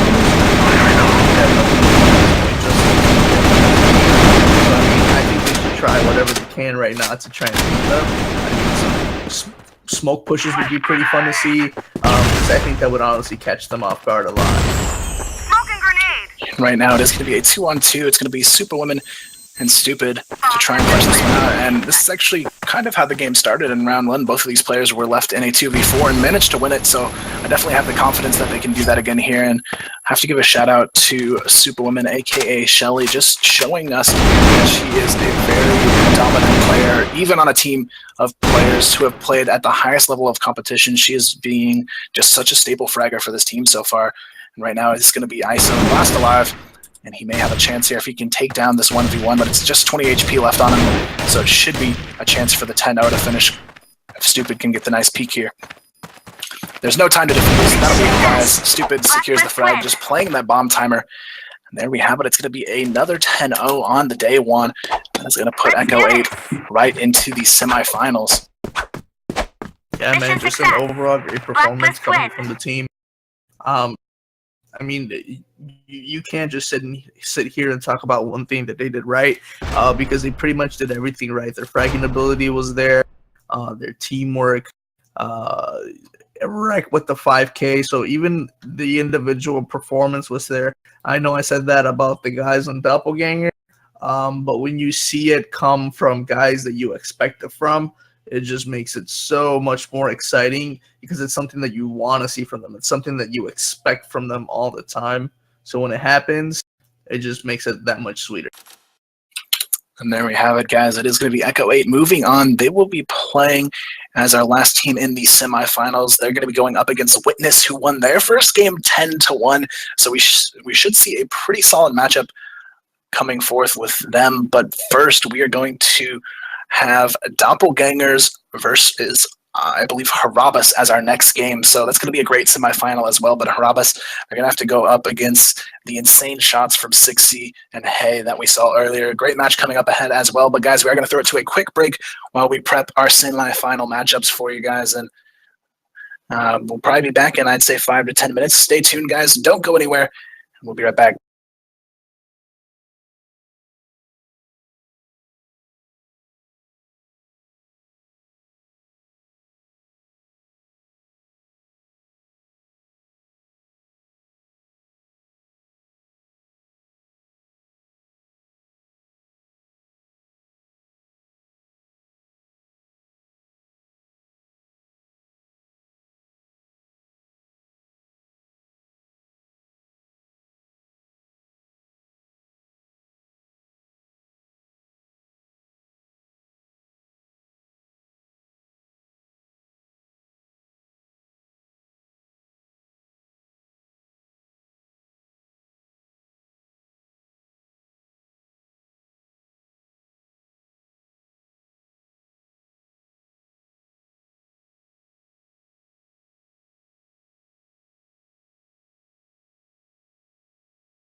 All right, guys, it looks like we are back and ready to get things underway here. We've got Port as the map, and it is going to be Harabas versus the guys from Doppelganger, who we saw just go completely ham earlier in the day. But just looking at both of these teams, I'm pretty excited to see what they can do here on a map we actually haven't got a chance to really dive into today, and it's going to be Port as the map here. But Juan, what are you thinking of this matchup here?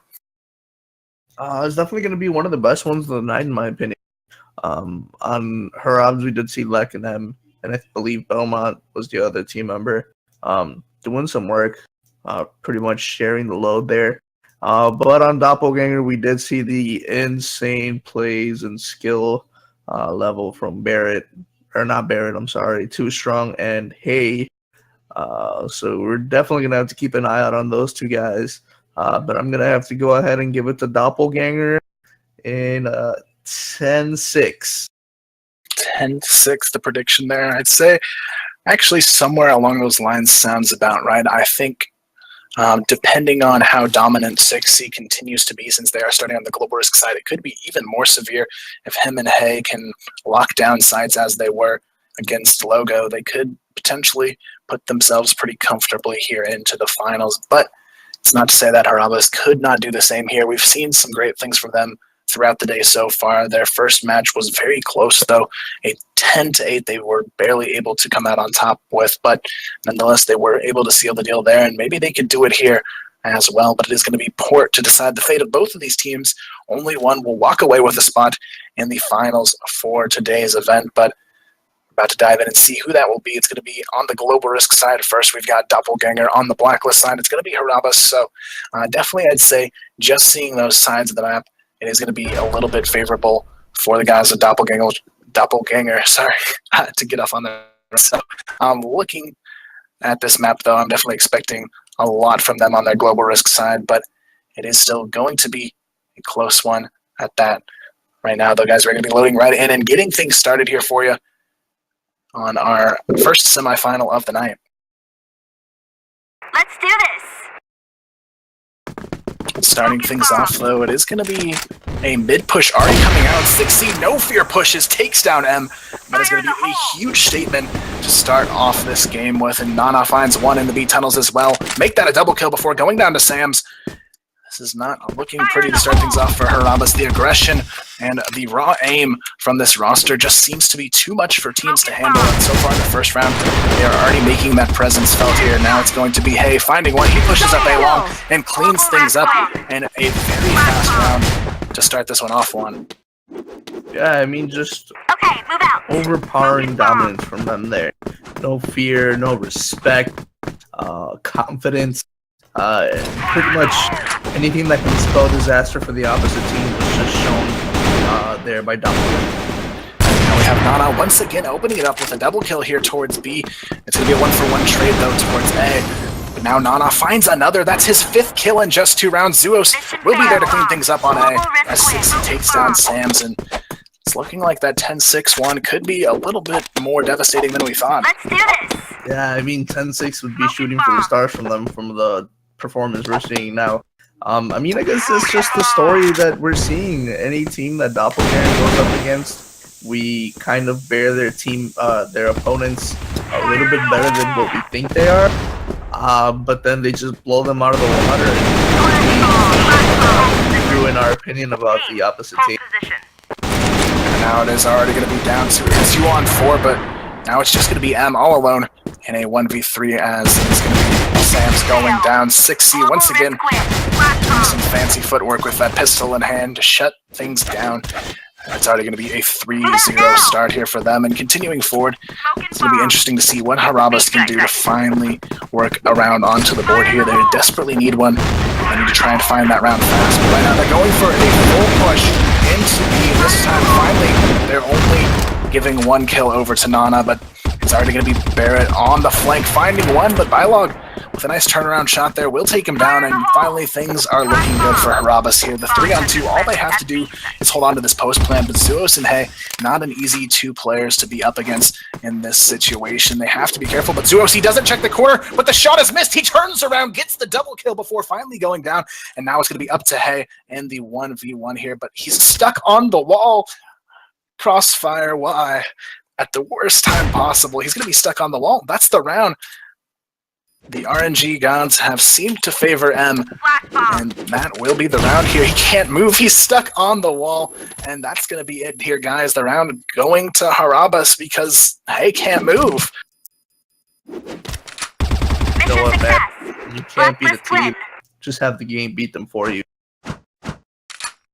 Such an unfortunate way to go down, but Harabas nonetheless picks up the round, and now it's a chance. The divine intervention of the game has given them the first round on the board here, and now an opportunity to make it a second is in their hands as they take down Nana. The confidence of the round is behind them. Sams takes down another, and Harabas, they feel the confidence now after that round win. It's going to be a 5-on-360 though. Already finding one on the rotation, but does get lit in the process. Zuos finding one on the Bylog as well.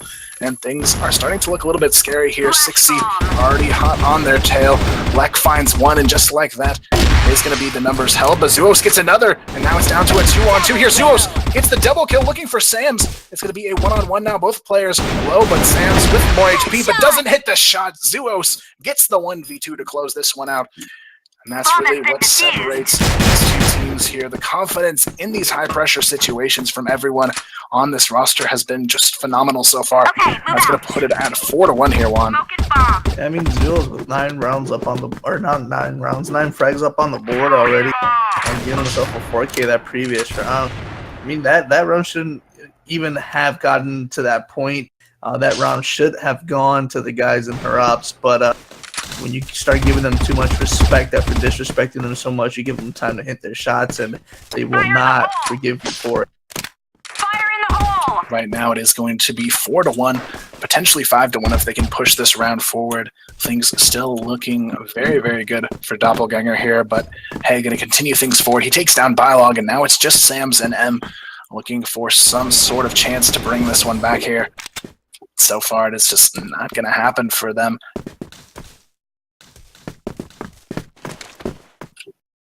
Hey tries to get some spam though through the mid, but right now it's going to be 2 players just grouped here trying to find an opening, but they're just so nervous to peek these players that they may run down the clock until they finally are forced to push here. M and Sam's working their way now over towards the B tunnels, but still no one wants to challenge these players. They know they have the advantage. Looks like we are going to see the global risk side just playing down this clock. M still wanting to try and force a peek, but Hey going to get lit down to 30, but the kill still doesn't go their way, unfortunately. So Hey giving the opportunity as well. Right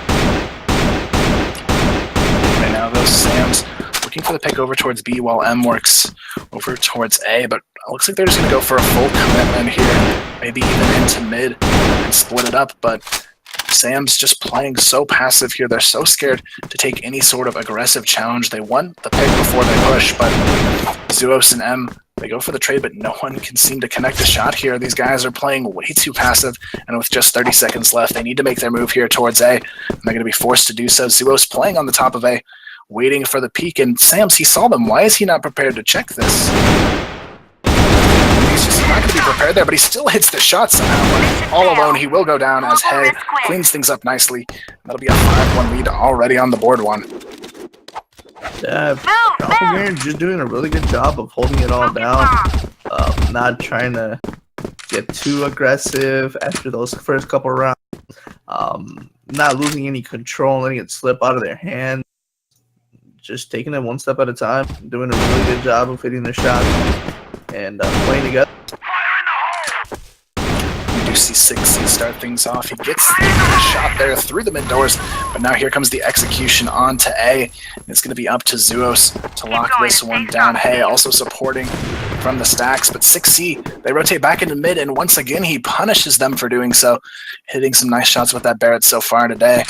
And the rotation is going to come over towards B, but they have been read to perfection here. Nana already in position to try and shut this one down, and they are going to run straight into his crosshairs here as he awaits them in the B tunnels. And I'm just not ready for it. Barrett comes in for the support as well and picks up 2. But going to be isolated all alone. He will go down here, but not before getting 1. And it's going to be 6-1. And right now, just looking at how they're playing on the attack here, Juan, what do you think they need to try and change up to work their way into these sites more successfully? I think some flashes would be crucial in the B push. They like to push up the raw, but I don't really see much in A usage from them there. Flash that could definitely ease their entry, just because they always get so close to getting there, and most of the times they've gotten the bomb down, but they can't hold it. So either use your nades to get into the site, or save your nades so that you can set up after the post play. Now it will be a 1v1 here. Lek trying to put a much-needed run on the board for his team, but Zuos, he's got the HP advantage and the information he needs to take him out, and that will shut things down once again. Tons of 1v1s here, but they all seem to go in favor of the defense, and that's going to be 7-1 as our...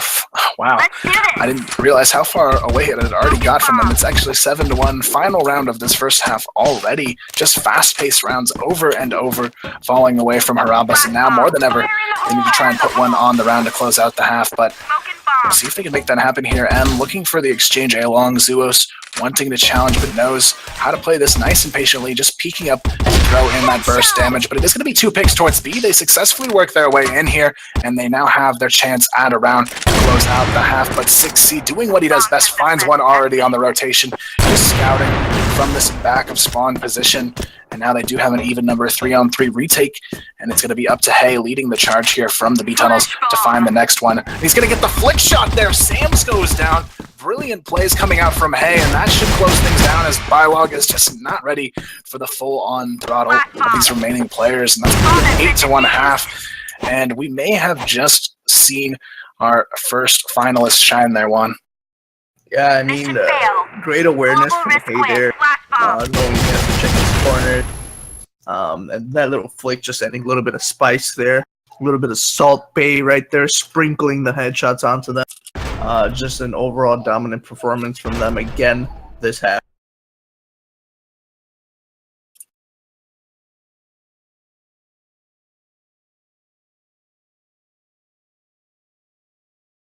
Now here we have it. It is going to be an 8-1 half coming out on port here, guys, and it's looking like this will be the beginning of the end for Harabas. They're going to have an insane second half. It is a global risk-sided map, but definitely not to the extent of what we just saw there, Harabas. They just were not able to piece things together to get a solid execution and a solid hold on these sites, but it is going to be them going into the defensive side. It is easier to hold than it is to attack on port, but to win 9 in a row or 8 to push it into overtime, either way, it is going to be quite the battle they have ahead of themselves, Juan. Yeah, I mean, the thing about port is that it's so easy to, on the CT side, to support more than one position from wherever you may be. So, like, if you're on A top, you can, support your players in mid. If you're the one that needs support on A top, your mid players can support you. You can support your B players from mid and underpass as well.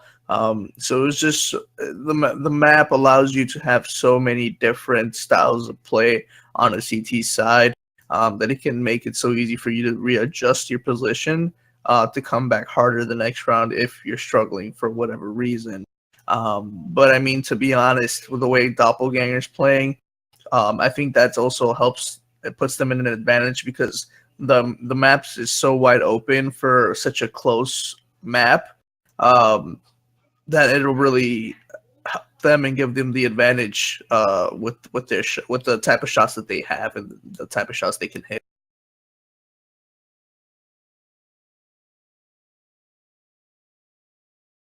And now it is going to be 8-1 here, guys. If you're just tuning in, this is our first of 2 semifinals here.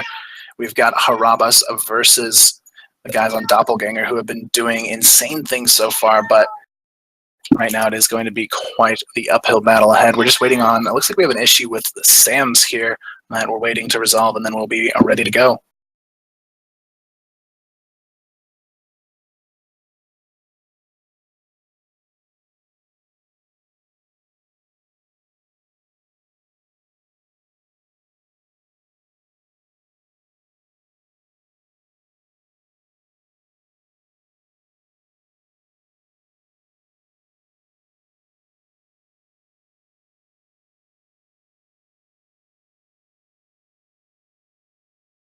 It looks like we are just waiting for an issue to be resolved here, guys, but it looks like we have a keyboard issue with one of the players.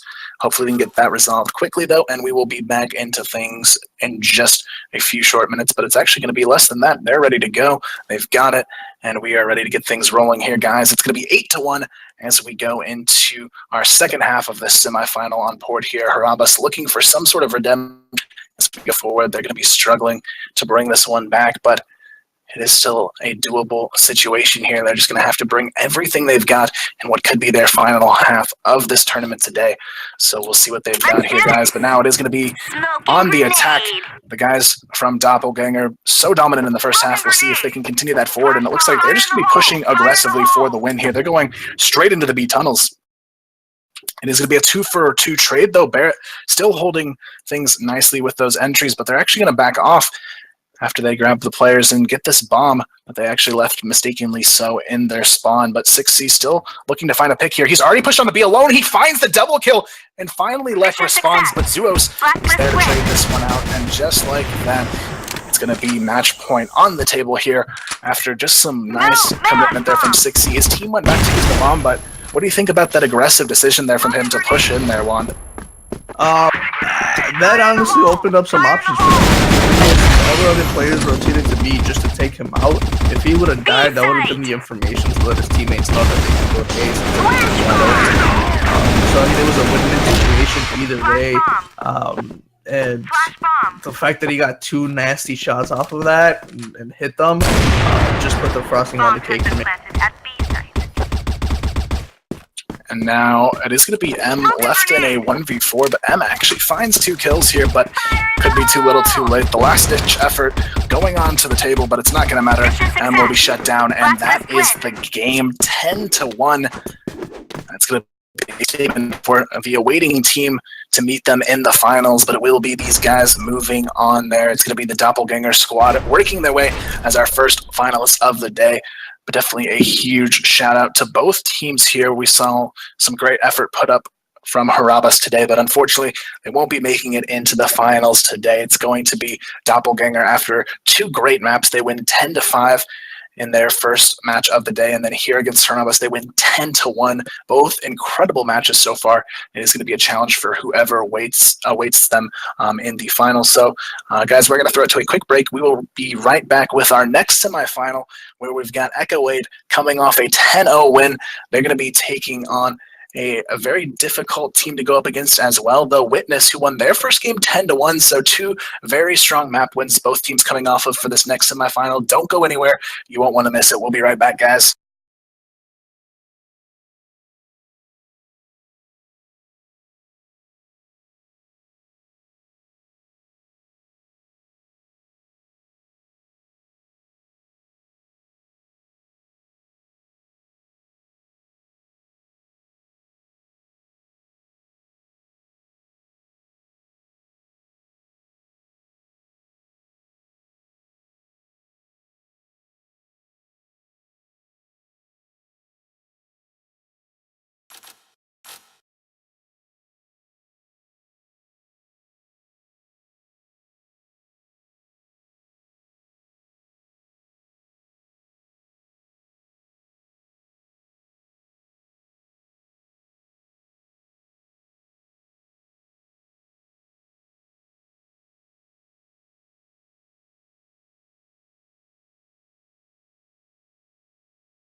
All right, guys, welcome back. We are here and just about ready to go with our second semifinal matchup.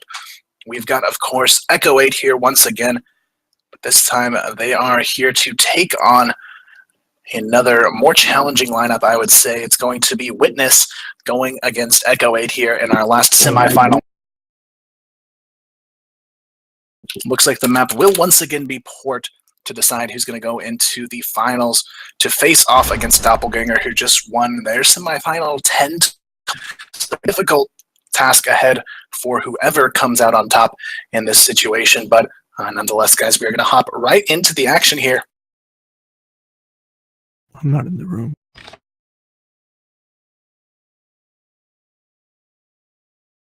Let's do this! Smoking grenade! Smoking grenade! Fire in the hole! Fire in the hole! Starting this one off, it is going to be on the global risk side. We've got the guys of Echo 8 here to try and continue their dominance, yet to lose a round so far in the tournament. We'll see if they can keep that up, though, as it looks like they're going to be preparing to hold off this A-bomb site push coming out here from Witness. They're going to go for all 5 players quickly there, but Rek takes down Turbo. Henry takes down one as well. Things are not looking good for this attacking team of ROTK. He is still alive, but it's not going to matter.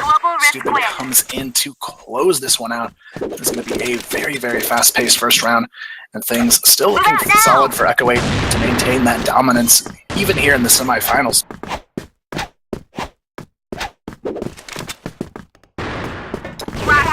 Right now, though, we are going to see a push coming in towards B, though, this time around. They are going to be taking it just a bit slower.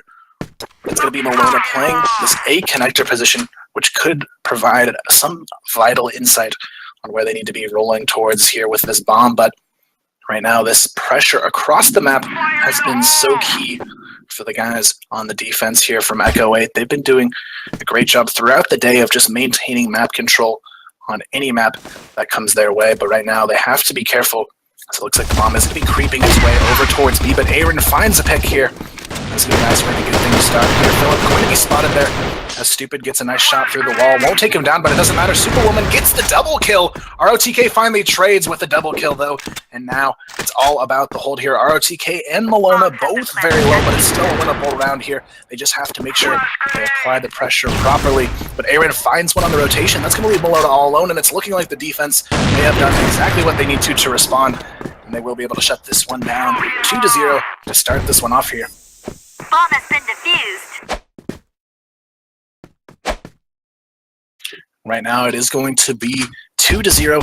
We'll see if they can keep that momentum, pushing them forward. But right now, Echo 8, they have definitely shown themselves as the team to beat on their half of the bracket here so far today. And it's looking like they could be the team to go the distance and push themselves into that finals against Doppelganger. Rec finds the opening. Turbo already down. ROTK very lit as well. But Malona is in a key position here, catches Aaron, but can he get the frag? Malona just hesitates a little bit too much. Henry won't actually spot Malona, though, and this is going to be a great position. Malona gets across, and it is going to be a devastating mistake, but Henry finally makes up for it with a nice reaction there to take down Malona and trade out that kill. So now it's going to be 2v3, Ewan and Philip looking for some sort of redemption here. Stupid going to be tagged on the speed bomb site with calls in for the backup here. The rotations come in, and Rec is already there and ready to respond. Rec going to try and lay down some damage here, but he does manage to get the kill. And now it's going to be a 1v3 here. Ewan all alone gets one, but it's not going to be without the trade there. Henry takes him down, and it's already looking like a very solid match performance in the making here for Echo 8. 3-0 as they continue to lead it. Just pointing out in that previous round, Stupid did a really good job of falling off and making sure he stayed alive instead of giving the advantage to the guys up in Doppelganger. So good decision making from him there, and making sure that his teammate could secure the round. And now here we see it. It is going to be an opportunity for a round on the board here, but once again, we are going to see what Witness can do here. They really have to make an impact in order to bring this one back. It's already 3-0. The guys on Witness, they don't want to get too far out of reach from bringing this one back, but still, it's already a 4-on-5. ROTK, one of their star players in their first match, not doing so hot today in this second match. It's going to be 2-4 for him, but it is going to be Superwoman and doing a nice job of holding that initial entry. Gets 2, but finally will go down, but it's going to be a 3-on-2 advantage now, sitting in the hands of Echo 8 once again here. Ewan and Philip, they're going to be sort of isolated to this back of B position. They know there's a lot of rotations already coming in, and it looks like they're going to go for the rotation all the way back to A. And this is where they have to weigh the risk and commit to it if they are going to go all the way to A. Otherwise, the counter rotation could already start here from the guys on Echo 8. And it already has. Rec playing smart as ever. It's already going to be rotated in position here, scouting out for this A push. And this is what really separates this team from the rest here. They know exactly what sort of things to look for on these rotations. But he misses the shot. Philip gets a huge opportunity for this team now to put a round on the board. Finally, Witness, they have a chance, but the flank is already coming in. They have to be careful. Aaron, he's already out on to the back of A here. He's going to be working his way up ladder, and nobody has spotted him. He's in a great position. Philip misses the shot too, and that will be Henry with the cleanup shot from Bridge. What looked like a good potential round there, Juan, just gets shut down by very nice rotations. Yeah, I mean, you got to give all the credit to Aaron right there for not getting too trigger happy and taking the shots there, even though they were wide open, easy shots. I mean, normally any other player, I think, in my opinion, would have gone and taken that shot. But knowing that he could have gone into a better, more secure position to get that frag, he went ahead and took that opportunity, and that's what separates the pros from the amateur player. Right now, it is going to be a 4-on-2 already. Once again, looking good for the defense. Superwoman just pushes up B long here, gets aggressive, takes down Ewan. It's going to be ROTK. We've seen him do some insane things, but not so far yet on this map. But this could be a brilliant time to bring out a nice clutch and put the confidence back on the table for this team of Witness here. Henry going to be isolated in spawn here. He's going to get taken down. ROTK, this is a great opportunity. It's going to be a 1v3 down to a 1v1. It is going to be up to Stupid, who's not ready for it. ROTK, he gets the 1v3. And now we are starting to see some signs of life from the team right when they needed it most. Let's do this. Yeah, I mean, they still have a chance to get 5 rounds in a row and then the half by 4 with with it in their favor. Definitely a good time for ROTK to wake up and start getting some strikes up on the board. This time around, though, it's going to be a complete shutdown. Finally, Turbo responds, though, over towards B, but it's still a man-down situation. They're going to have to do more than that if they want to put another round up here on the board. But it's already been a rotation coming in, but Turbo, he picks up another. That's 3 kills already on the board, but Aaron and Henry coming for the shutdown. And just like that, it goes to show you that even when the pressure is on, this team continues to play right as they need to. And that's really what's going to separate this team from every other team in this event, I think, except for maybe the team waiting for them in the finals. Doppelganger, they are patiently waiting and probably studying and watching this match to see what they need to do against a team like Echo 8. But looking at the current situation, Juan, what do you think Witness is doing wrong here? Fire in the hole! I mean, Witness really just doesn't have, I think, the executions and the structure that Echo 8 does. I mean, either way, you can argue that Echo 8 isn't really an actual team, but it's so much easier for experienced players to mesh together with other players that are experienced as well, and that's really what sets them apart from Witness. I'm gonna say that the experience that Echo 8 has gives them the advantage. I mean, at this point, I just think that ROTK needs to strap the backpack on and make sure everybody jumps in, and get some help from his other teammates as well. Mission fail. Global risk win. And there we have it. It's going to be Superwoman cleaning it up. And we're already sitting at a score of 6-1. Another fast-paced semifinal. We just saw the last one go 10-1 in favor of Doppelganger. And we could potentially see that again in our second semifinal here. It's on the track to make that happen here. Right now, though, it's going to be Rek getting some information in mid. He spots Ewan crossing over to A connector. Malona and Ewan already waiting in here. It looks like they're going to go for a full A execution. They did manage to get a nice execution earlier in the game, but this time it's going to be a complete response from the defense. They're already set up and ready for this, and nobody has checked Aaron's spot yet, but it may be too late. Now it's going to be a 3-on-2.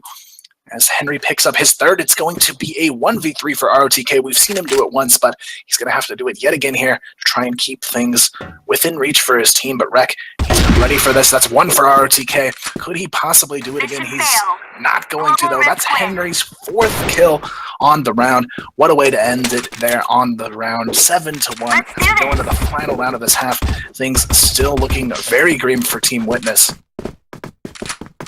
Yeah, I mean, we did see that some people earlier saying that Too Strong was the best opera in North America right now, but I mean, Henry's giving them a run for his money right now, so Henry's on fire, hitting all these nuts shots, and he's actually top ranking for his team right now with 13 kills and 1 death, so keep an eye on him throughout the rest of this half and the rest of the game. Double kill! And now we do see Aaron bringing it back, picking up the double kill from what looked like it could be a last round for the Blacklist side. May not happen now. Aaron picks up the double kill. Now it's a 1v2. ROTK, though, definitely the man you want in these clutch positions, but Henry and Aaron, 2 very difficult players to challenge.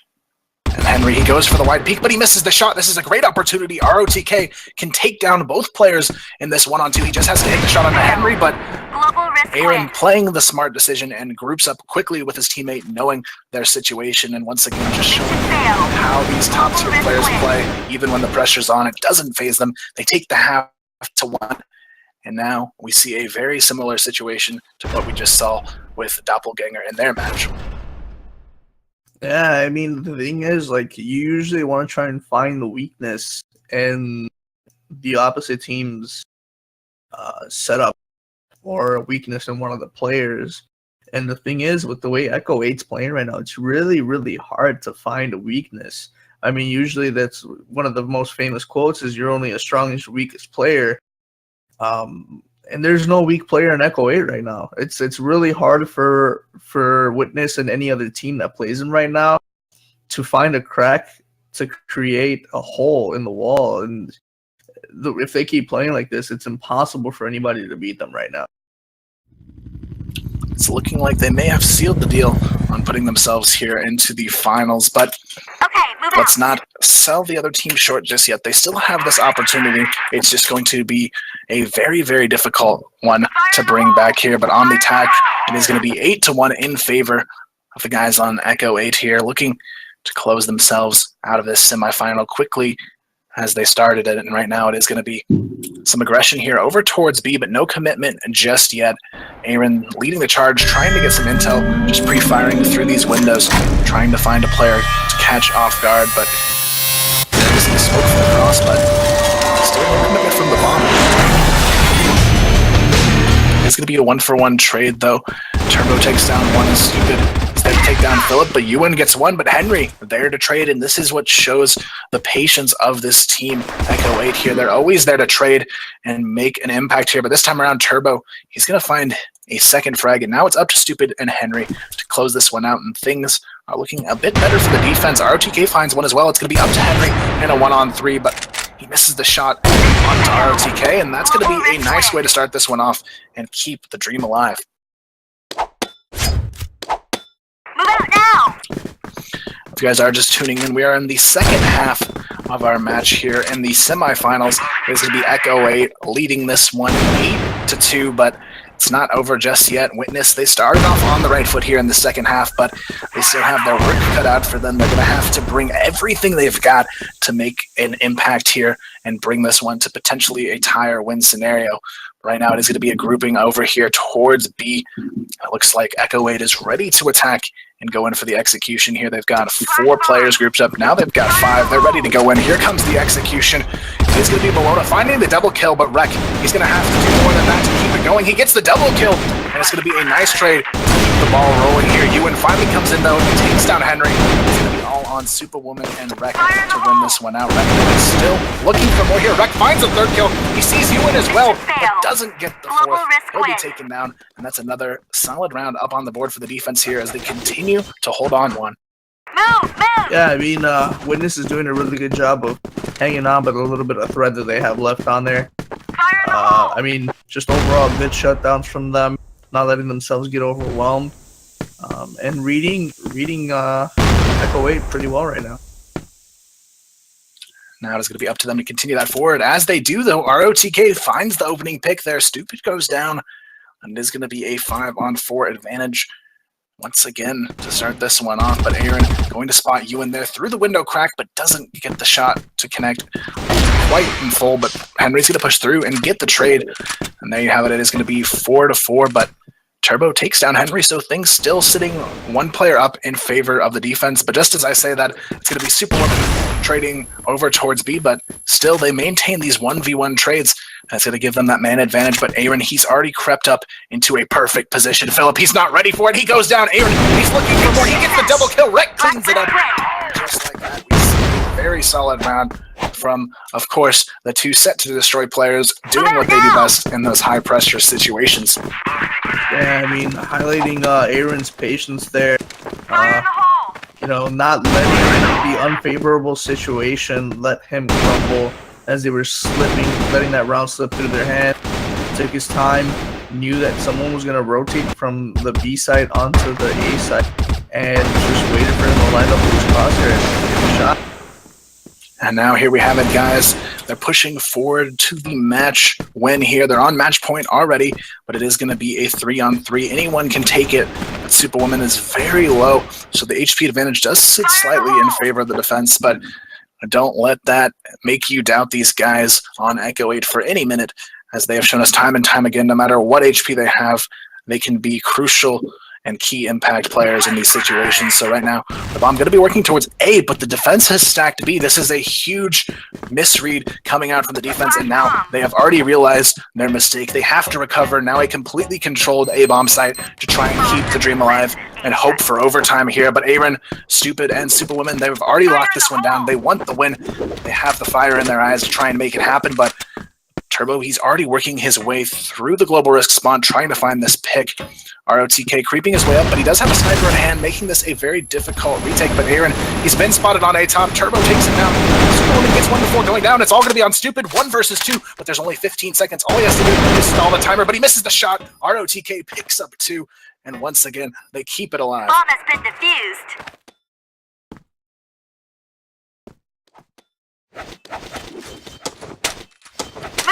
So now, guys, here we have it. It is going to be 9-4. They need 5 rounds in a row to stay alive here on board. Difficult, but doable. And now we will see if they can make that happen. But right now, Echo 8, they want to get themselves into this finals and make a name for themselves in doing so. But they do need to be careful, as this defense has definitely ramped up for the second half. And they've made it a very difficult game to close. UN finds the opening frag, Superwoman goes down, and now it's going to be a 5-on-4 already. Things looking better and better for this defense, but still, they are not out of the woods just yet. It's going to be a 4v5, but Malona finds one through the wall, and that is going to be a 5v3 now. Rek, though, still looking for the follow-up. Henry finds one. Rek almost catches another there through the windowsill, but it's not going to be enough yet. Rek still looking for this repeat. He's waiting patiently, but he misses the shot, and it won't happen here. Now it's going to be a 4-on-3. But Malona going to be patiently holding from box room. Henry gets tagged up severely. Rek half HP as well. Things not looking good here for the attacking side, but Stupid finally finds one, and it's going to be a 2-on-3 situation now, but Turbo takes him down, leaving Rek alone. 1 versus 3 as things look very good here for the defense, but Rek, he's not about to give this one out without a fight. And now it's going to be a 1v3 down to a 1-on-2, but it's Malona and RTK, 2 of arguably the stronger players on this roster to go up against, but Rek, he will go down, and once again, they do keep things rolling here on their defense, Juan. Yeah, I mean, it's actually pretty impressive to see how well they are playing together now on the CT side. I mean, normally we did see them play a little bit more aggressive on Ankara, but they're actually hanging back, chilling out, and waiting for Echo 8 to come up to them so that they can shut them down. Now they are just 4 rounds away from taking this into a potential overtime situation. And now this is where the guys on Echo 8 really need to step up and just seal the deal here. Otherwise, they're going to run into some trouble, as each round that goes away from them instills a bit more confidence into Witness. And ROTK gets the collateral, a huge shot coming out, and it's going to be Philip getting another, and just like that, that is going to be a big confidence boost over to the defense. UN gets one, and now Henry gets taken out, and the confidence is in their hands now, Juan, as they pick up 5 rounds this half. Yeah, man, if that was me at LAN right now, I'd be screaming my lungs out after I hit that. I mean, that's just nuts. It's insane, mental, whatever you want to call it. It was beautiful, and that definitely helped them out with that round. Now it looks like we're going to see a little bit of a B fake, but they're going to be going towards A for sure on this execution here. And now it's going to be all about this split. It's going to be 3 out of A connector, 2 out of A long, but are they ready to respond here on the defense? They've shown us that they could do it, but now when the pressure's on, they're going to have to make it matter. ROTK, he's in a difficult spot. He's going to have to get at least 1. He misses the shot. Superwoman gets 1. This could be it. Superwoman gets 2. And now it's going to be a 5-on-3. It's looking like the Grim, and Superwoman gets a 3rd. It's all downhill from here. Turbo and Malona, they can't make it happen. They're going to have to do something crazy here. 2v5. They're both creeping up from spawn, but no one seems to know that they're there just yet. But they do let out the pre-fire. Malona grabs 1. Malona grabs 2. Turbo gets another. The 2v5's now down to a 1v2. Turbo, he doesn't spot Aaron, though. He doesn't know that he's close by, and it's going to be too late. Stupid closes it. A very close way to finish this one off, but in the end, it will be Echo 8 moving on. Move out now! Yeah, man, insane performance coming there from Echo 8, and an even more insane performance coming there in the second half from Witness. That last Turbo could have definitely played that a little bit better, knowing that the other enemy was down A long. I would have at least faked the defuse to try and figure out and bait out where Aaron was at. If I would have gotten that frag on Aaron, that would have been an easy bomb for me to just defuse, especially with the speedy defuse and the level 5 defuse. The last player would have had no chance of getting up there and taking them out. Blacklist win. And there we have it, guys. It is going to be 10-6, leaving us with just 2 teams in the event to go. A very, very strong performance, though, from Witness. I hope we see more of this team in CFCL. They showed us some incredible plays. All of these guys showed that they are willing to put up the fight, and they may have what it takes to be a very strong team in the future as well. I definitely wish both teams that got knocked out in the semifinal the best of luck, and I hope they stick around for more future events. But now we are down to just the final two, Doppelganger and Echo 8, guys. We're going to throw it to a quick break, and then we will be right back into the action for the finale of our day, guys. Don't go anywhere. We'll be back.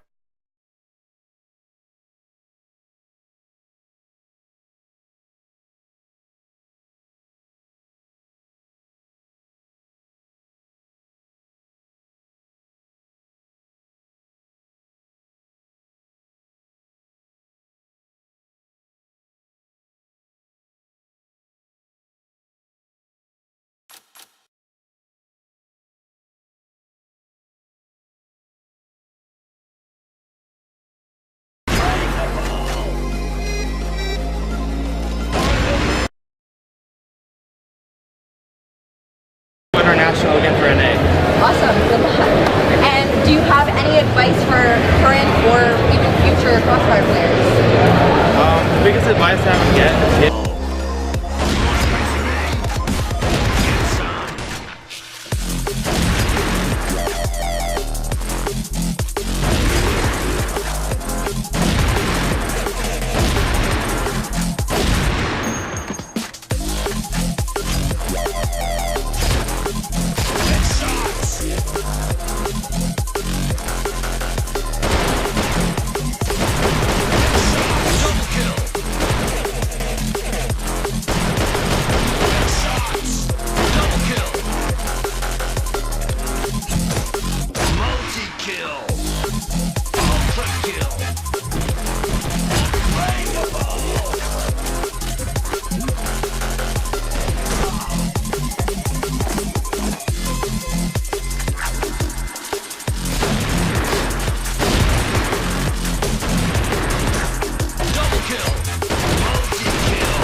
All right, what's up, guys? We are here and ready to go with our final for the day.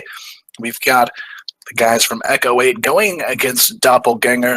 These teams have both proven to be insanely powerful in their previous matchups throughout the entire day, but now it all comes down to Black Widow to finish this off. Juan, what are your expectations here going into our final today? I hope Echo 8 wins.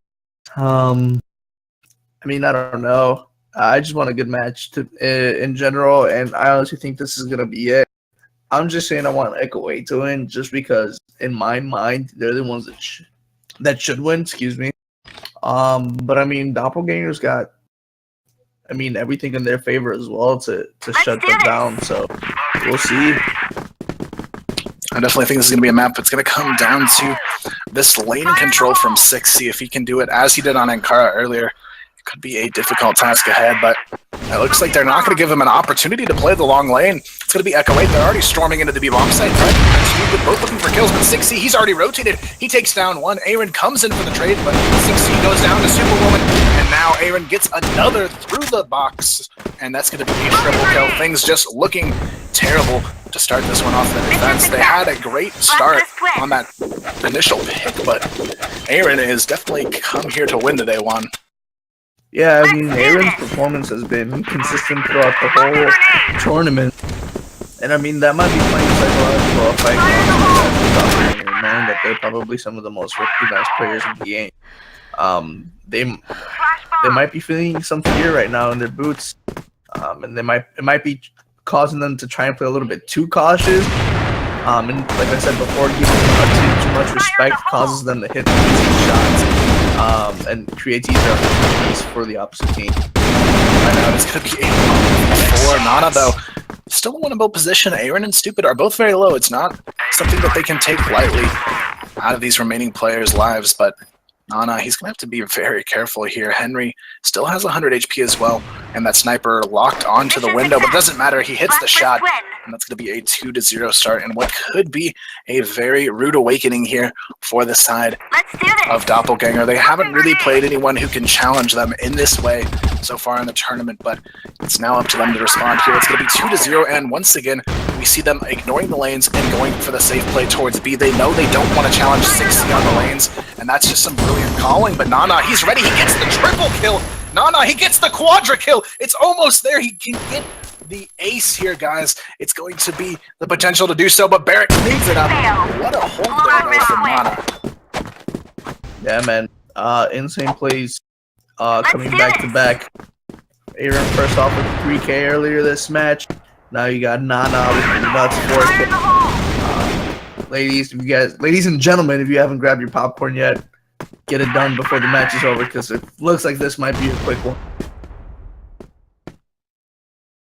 Right now, though, they're going to be going for B once again. And this is where they can start to run into trouble. They wanted to abuse B so badly, but now that the defense has caught on to this, they're going to start stacking more and more players on this initial defense. Nana, he got 4K last round, and things are going to be looking better for them going into this one, but it's going to be a very cautious take this time around here. Starts it off, but Nana gets another.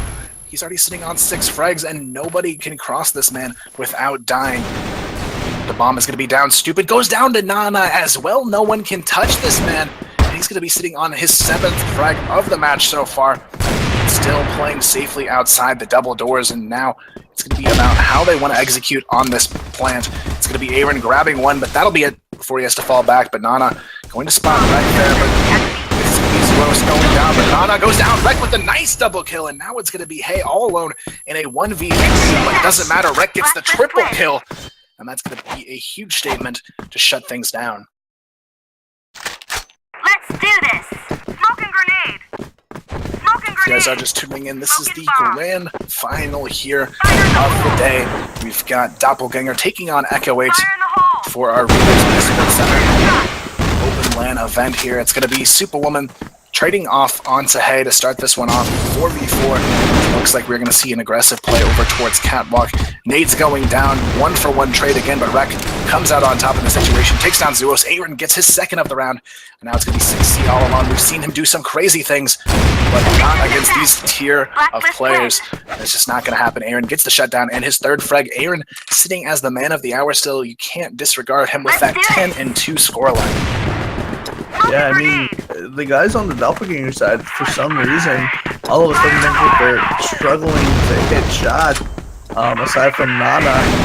But, I mean, Echo 8 actually playing a little bit more fast-paced and disrespectful than they have in the other matches. They play with a little bit more caution and more structure. But I guess now they're trying to show the disrespect and show why they think they should be the champions of this open tournament. Right now, 6C yet to show us what he did in previous maps so far. He just picked up his third frag, but now it's going to be Nana and 6C, two players who could potentially win this 2v5. They've got it down now to a 2-on-3. Superwoman also very low. They get the 2v5 down to the 1-on-1. Now 6C versus Henry. It's going to be a close one, but 6C, he gets it. They win the 2v5, and that is going to be a big swing back on that scoreboard, as now it will be just 4-2. Bomb has been Yeah, now defused! it's going to be a question of how Echo 8's going to bounce back after that round, because that should have been their round. That should have been the fifth round on the board for them. And, you know, this could be the turn and momentum that Fire in the hole! Started off though, Rek going to make a big statement there, takes down 6C, so he will be out of the picture, but Nana still alive on the defense. But Superwoman and Aaron doing a good job of pushing up Cat. They each grab a frag as well, and it is going to be Nana still holding this A bomb site down, but Aaron is very close and ready to strike here. But it's going to be a 1-for-1 trade as Nana goes down. It's going to be Barrett all alone in a 1v2, but Rek already has his sights on this window. The question is, can he connect the shot here? Barrett, though, just playing passive, is actually going to double back into mid, but the sound he heard is actually up on Cat, so that really doesn't help him position-wise. And Rek misses the shot, though. It's a huge opportunity now, Barrett. He just has to connect on one of these players as quickly as possible, but it won't happen. Superwoman shuts it down, and that is going to be Echo 8 up now, 5-2. Let's do this!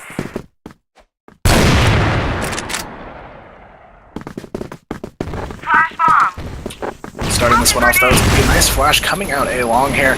Rek's going to be completely blinded, but it doesn't matter. Hey gets one as they fall off of A, and it's going to be a nice way to start things off for the defense. Definitely anyone's for the taking on this map still as we continue forward, but Aaron is going to try and turn things back around this time as he gets one down. It's going to be 6C falling as well. Zuos, though, still the only player in the lobby yet to put a frag up on the board. This would be a great round for him to wake up and bring some life into this match for his team. Right now, though, it is going to be Echo 8. They're still leading this one by 3. Even numbers on the round. The confidence is definitely still behind them here.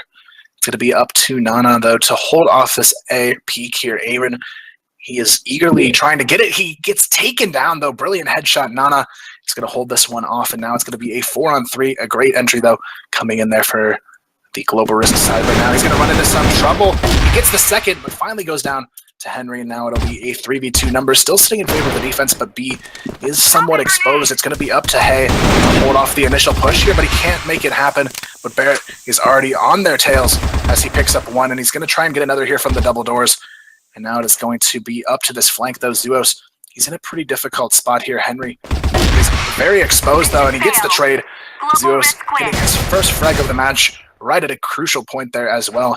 That's going to make it 5-3. Still very close one as we go into our final round of the half. Yeah, I mean, I actually think this is really good for the outcome of the match as far as viewers, because this is going to make things pretty interesting in the next half.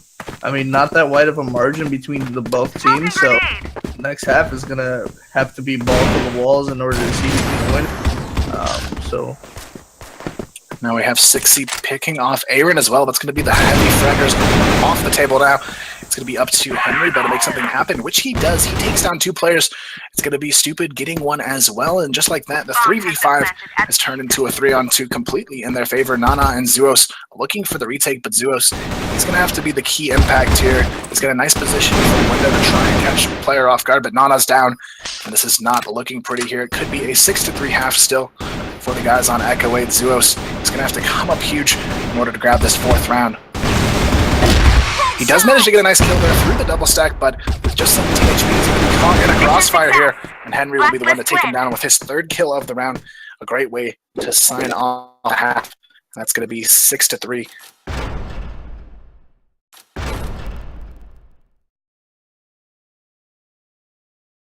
Now going into the second half, Juan, looking at that first half performance, do you think these guys can bring it back here? We saw some good potential from them, but they seem to not quite have the footing they need to make a run for this one just yet. You know what, man? Compared to the way I've made the predictions before, and I usually get completely shut down, I'm still going to go ahead and say that they definitely can come back against Takeaway and give them a run for their money. Just because all these rounds that they've lost haven't been complete blowouts. They're always close matches. And we've seen the clutch situations where they shouldn't have won them and they do. And we've seen that on Echo 8's side as well, where like the 2v5s, 3v4s, 2v4s, anything like that in those situations. So it's just a matter of who can be more consistent on this half. And they're going to take it. Right now, guys, it is 6-3 as we kick off the second half. It's going to be all about redemption here for the guys on Doppelganger. They've had so many strong maps leading into this one. This is definitely the biggest hurdle for them to cross, but right now, it's going to be up to them to start it off on the right foot the second half. We'll see if they can make that happen, though. So far, no damage being dealt just yet, but here comes some engage over towards mid. 6C trying to find one through the doors. And now he's going to be putting his attention over towards the catwalk. So far, though, no frags on the board. Still a minute into the round, and no one has made a presence yet. Not even any damage dealt. And now it's going to be about the execution here. They're going to be having Nana and Barrett both pushing up catwalk. It's going to be up to them to find this initial frag, but they definitely need to be careful as Aaron is rotating in here from mid. But it's going to be Rek who goes down. 6C with a nice pick. Still looking for some action in mid, but Aaron pushes through and will grab the trade. Now it's going to be all about Superwomen on A here. But she's going to be taken down. It's going to be a 3-on-4. Things looking good for the Blacklist side so far on this round, but it's not over just yet. Nana takes down one, though. Zuos gets another. And things could not be better. But Henry, he's going to try and respond here, but it's not going to happen. And it's going to be a clean first round of the half going the way of Doppelganger, and that's going to put it at 6-4. Yeah, we did see a little bit of a, I guess you could say, uncoordination from the guys in Echo 8 there. They did have about 4 players in mid in the middle of the round for absolutely no reason. They just kept rotating from B to mid to A, kind of. And then when the execution on A happened, Zuos was just able to creep up and hit the flank. So I think Echo 8 just a little bit overwhelmed there. Didn't really communicate, didn't really know how to respond to what was going on. And Doppelgangers just got the best of them that round. It's going to be Stupid finding one. Superwoman finds another, and this is going to be a complete shutdown here on A-Long unless Hay can find a way to respond, but so far things looking very solid for Echo 8 to continue forward strong. The bomb in their control as well. It's going to be Stupid getting another, and that leaves 6C all alone in a 1v5. This would be an amazing time for him to bring out a clutch, as we've seen him do in past matches, but this time around he's up against a whole new monster, and it just won't happen.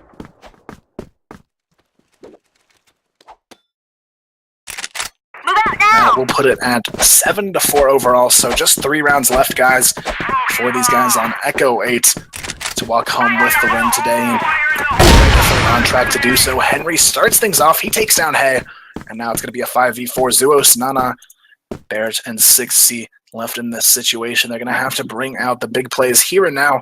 They don't want to risk giving that match point opportunity over to these guys on the defense, but right now it is going to be Nana creeping up here A-along, looking for some sort of an opening, but right now it is not looking good for them. They have to make their move quickly.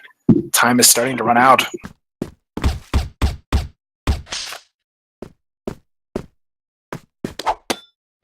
Right now it's going to be Zuos running into some trouble in water, but can't manage to spot anyone just yet. He has to back off from that shot across from Aaron, but it's going to be 6C finding one onto Rek. And now we do have an even number situation. 6C trying to bring things back for his team, but it's still not looking great. They have to make their move. Time is running out, and they have yet to gain too much map control from what they had. Aaron gets a pick as well on the B-box room, and now their position has been compromised. Aaron's still able to hold this. The flash comes out, but Aaron is able to evade it here, and he's going to try and hold on and grab a couple more frags, but he misses the shot there. Won't manage to take down anyone else, and now it's going to be a 3v3, but here come the rotations. It's going to be Stupid already trying to get some action here from the B window. He's going to actually spot the head of Barrett, but can't connect a shot onto it. Now it's all about using these nades to their best ability on this execution, but they missed the smoke, and that is going to be quite quick to get caught here, and now they have to push through a clear opening on the double doors. Nana holding this angle very nicely. Barrett, though, finds one. It's going to be 2 frags, though, going the way of Echo 8. They try to get their way in. It's going to be up to Superwoman, who gets the clutch, and that is going to shut things down once again. That's going to put them on an 8th round win, and it's just going to give them 2 more to victory here. Yeah, Echo 8 doing a really good job of not letting Doppelganger. I mean, you know, Doppelganger just, they have so much potential. They have such nice shots, but for some reason they're just not being consistent enough this half. I don't know if, you know, their mental state of mind, Echo 8 is just overwhelming them, and they're doing a good job of not letting those situations where things start to get iffy take control. So that they lose the pressure that they have on them right now. As we see it, it's going to be Rek and Henry both doing a great job of getting some initial frags on the board. One of the few teams we've seen today actually run a double sniper setup like this. It's definitely paid off for them. 5-on-2 advantage, as it's going to be Zuos and Barrett, but Zuos goes down as well. Aaron catches him, and that's going to leave Barrett all alone in a 1v5. He does manage to get the trade there on to Aaron, but there's not going to be a whole lot else he can do as the remaining players collapse in on him. And that's going to be a match point opportunity now. 9 rounds on the board as they look to close this one here and now. Let's do this. Smoking grenade. Smoking grenade. Here we have it, guys. What could be the final round of the day here? It has been an incredible performance from both teams throughout the event, but only one will be able to walk out with the victory today. And so far, it is looking like the defense will be able to do so. But Rek, he's gone down early on, so the chance for a round here is in the hands of the Blacklist side. 6C takes down one as well. They're going to try and keep the dream alive here. It is match point, though, for the defense, so any mistake now could result in the match falling out of their hands. Right now, it is going to be Stupid, Aaron, and Henry to try and make this one happen, but things are not looking good on this round so far. They're going to have to get at least a couple entries on this execution, though. Aaron does find one. Henry finds another. The 3v5 down to a 3-on-3. This could be it. Aaron going for the peak here from double doors. Henry gets another one. Aaron, he's there to follow up, but he doesn't actually connect the shot. It's going to be a 2-on-2 here. It's down to the wire, but it looks like Echo 8 may have a chance to close this one. Hay, though, finds the frag onto Henry, and now it's going to be Stupid left in a 1v2. He does manage to spot both remaining players. He knows their position, and now it's all about how he plays around this bomb. But he's going to try and take down Hay through the doors. Can he connect the shot, though? He won't be able to make it happen, and they will hold on for another round. Let's do this. Now it is going to be 9-5. We are narrowing closer and closer to the end here, but still they are keeping the dream alive here for Doppelganger. They don't want to give this one up without putting everything they've got into this final map here, guys, and it is going to be a tough recovery ahead. They would have to win 4 rounds in a row to push this into an overtime scenario, but we've definitely seen crazier things happen before in the world of CrossFire, but right now, more than ever, they need to try and make that happen. As Echo 8 has put themselves on match point, they are just so close, 1 round away from walking away with it. They have 4 opportunities to do so as well, and all they need is 1, but it's still not over yet. And these guys on the side of Doppelganger, they're making it difficult. They're trying to get the aggression to come their way. They're trying to bait these players on the defense into some sort of a disadvantage. But right now, it's just going to be pure patience coming out from the defense as well. They know they only need 1 round, and they're going to force the push on them. Hey, looking to work his way up, Cat. He's going to run into trouble, though. Superwoman goes down, though. Doesn't actually connect the headshot. That's going to be a crucial mistake. And now they have a 5v4 advantage. Make that a 5-on-3 as they take control of the A bomb site. Henry, he's in a difficult spot as well, but Rek gets the double headshots. 2 1-taps with that Desert Eagle, and now it's going to be a 3-on-3 Rek. Still trying to hold things down on A. And he's just going to be trapped in a difficult position, but he finds a shot, but he can't hit it. Now we have it as Henry. He's going to pull through with 1, and now things have completely been turned around. The 3-on-5 now down to a 3-on-1. Nana, he gets all 3 kills. What a turnaround. Oh my goodness. Right when he needed to shine, he made it happen there, Juan. And just like that, they could potentially bring this to a tie. Yeah, Nana doing what he does best, you know, coming up when you least expect him to make those plays. He shines, and he keeps his team alive. And, you know, probably one of the most crucial clutches he's had this whole game, even the whole night. And now we have it. 6C starts off with some nice pick presence, but Rek, he does respond, but it is going to be a 4-on-3 advantage. Things looking very solid for the potential of overtime to happen here. They've got the confidence now after that 1v3 clutch from Nana. Now it is going to be a big opportunity here to push this one closer to overtime. They just need 3 rounds to do so here, guys, and it's going to be a full commitment to Cat to try and make that happen. But Rek, he has spotted it. We've seen what he can do, but that flash is going to be devastating. He eats the flash, goes down, and now it's going to be a 2-on-4. Stupid and Aaron left to make this one happen here. He's going to have to make a huge opening here, but it's going to be Stupid who gets 2 before he goes down. That's a winnable situation now. Aaron in a 1v2. He hears the planter. He has time to react, but he misses the shot. Zuos, he's going to bait him into this peak, but hey, has to connect the headshot, which he will through the box. And just like that, it's going to be another round in favor of the Blacklist side. 7-9 here. Yeah, man, 2 more rounds for overtime.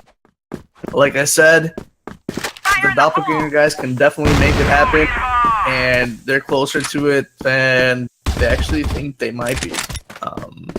Just need to keep playing how they've been playing it slow, force the mistakes from Echo 8 so that they can capitalize them and crush them. Now here we have it. Just 2 rounds left here in regulation, guys. And both of them need to go the way of the Blacklist side here if they want any chance of going into overtime here against Echo 8 Doppelganger. They are definitely playing the patience game here. They know exactly what they need to do to keep the dream alive. Doppelganger looking for complete redemption here in this second half, and they are just 2 rounds away from making that a reality here, guys. It's going to be a very intense round here, though, and it looks like they're going to go for the split. But Aaron, he is in such a good position to try and slow things down here on Catwalk. He has to get at least 1, though, as 6C. He's already got the pick on A-Long. Henry's down. It's all about this Catwalk hold down. But it's going to be Barrett who goes down. Zuos still gets the trade. He gets the double kill. It's going to be a 4-on-2. Rek and Stupid. They have to make something insane happen. Otherwise, it is going to be a huge round once again in the hands of the attackers. Rek, he has to go 1v4 for the win. Rek, he gets 1. There's still 3 more very, very strong players to work his way through. Rek definitely in a difficult situation here. 30 seconds on the clock. Zuos, Nana, and 6C, though. They're going to spot him. Nana misses the shot, though, but still 23 seconds. And having your position this known is going to be an almost unwinnable situation here, but he gets the first. Now there's just 2 left to work his way through, but 6C connects the shot. And just like that one, we are in a tie-or-die round. Yeah, man, probably the most intense nail biter we've had all day. Definitely super fun to cast right now. And like I said, Doppelganger just keeps playing what they're doing right now. Keep coming up with those individual plays. They're going to go to overtime, and they can actually even win it, in my opinion. They definitely have shown that they have the ability to make this happen. They have put everything they have on the table here on Black Widow, and now this is their chance for overtime. They just need one more round, though, to seal the deal. It is going to be a difficult situation ahead here, though. They have to hit all of their shots, and they cannot afford to give any advantages over to the guys on Echo 8. So it's going to be up to them to find this initial opening, but the defense is turtled up. They know how important it is not to go into overtime. The momentum is not behind them. They just need to stall and win this final round and seal the deal. But right now, Doppelganger, they have shown us an incredible turnaround here. Hey, gets the initial frag. Aaron goes down. Superwoman's going to go down too. And now it's going to be a 3-on-5 overtime in their eyes. Rec finds one, but it's not going to be enough. Henry's taken out. It's going to be a 4v2. Rec and Stupid have to come out and make this happen. But Stupid, he's already down, and it's left to a 1v4 from Rec. It's looking like overtime could be a very real possibility here unless Rec comes out with something huge here. But Rec, he's gonna miss the shot. We're going into overtime here.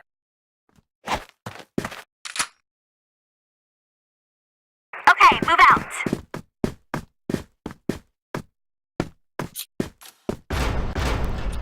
And head on.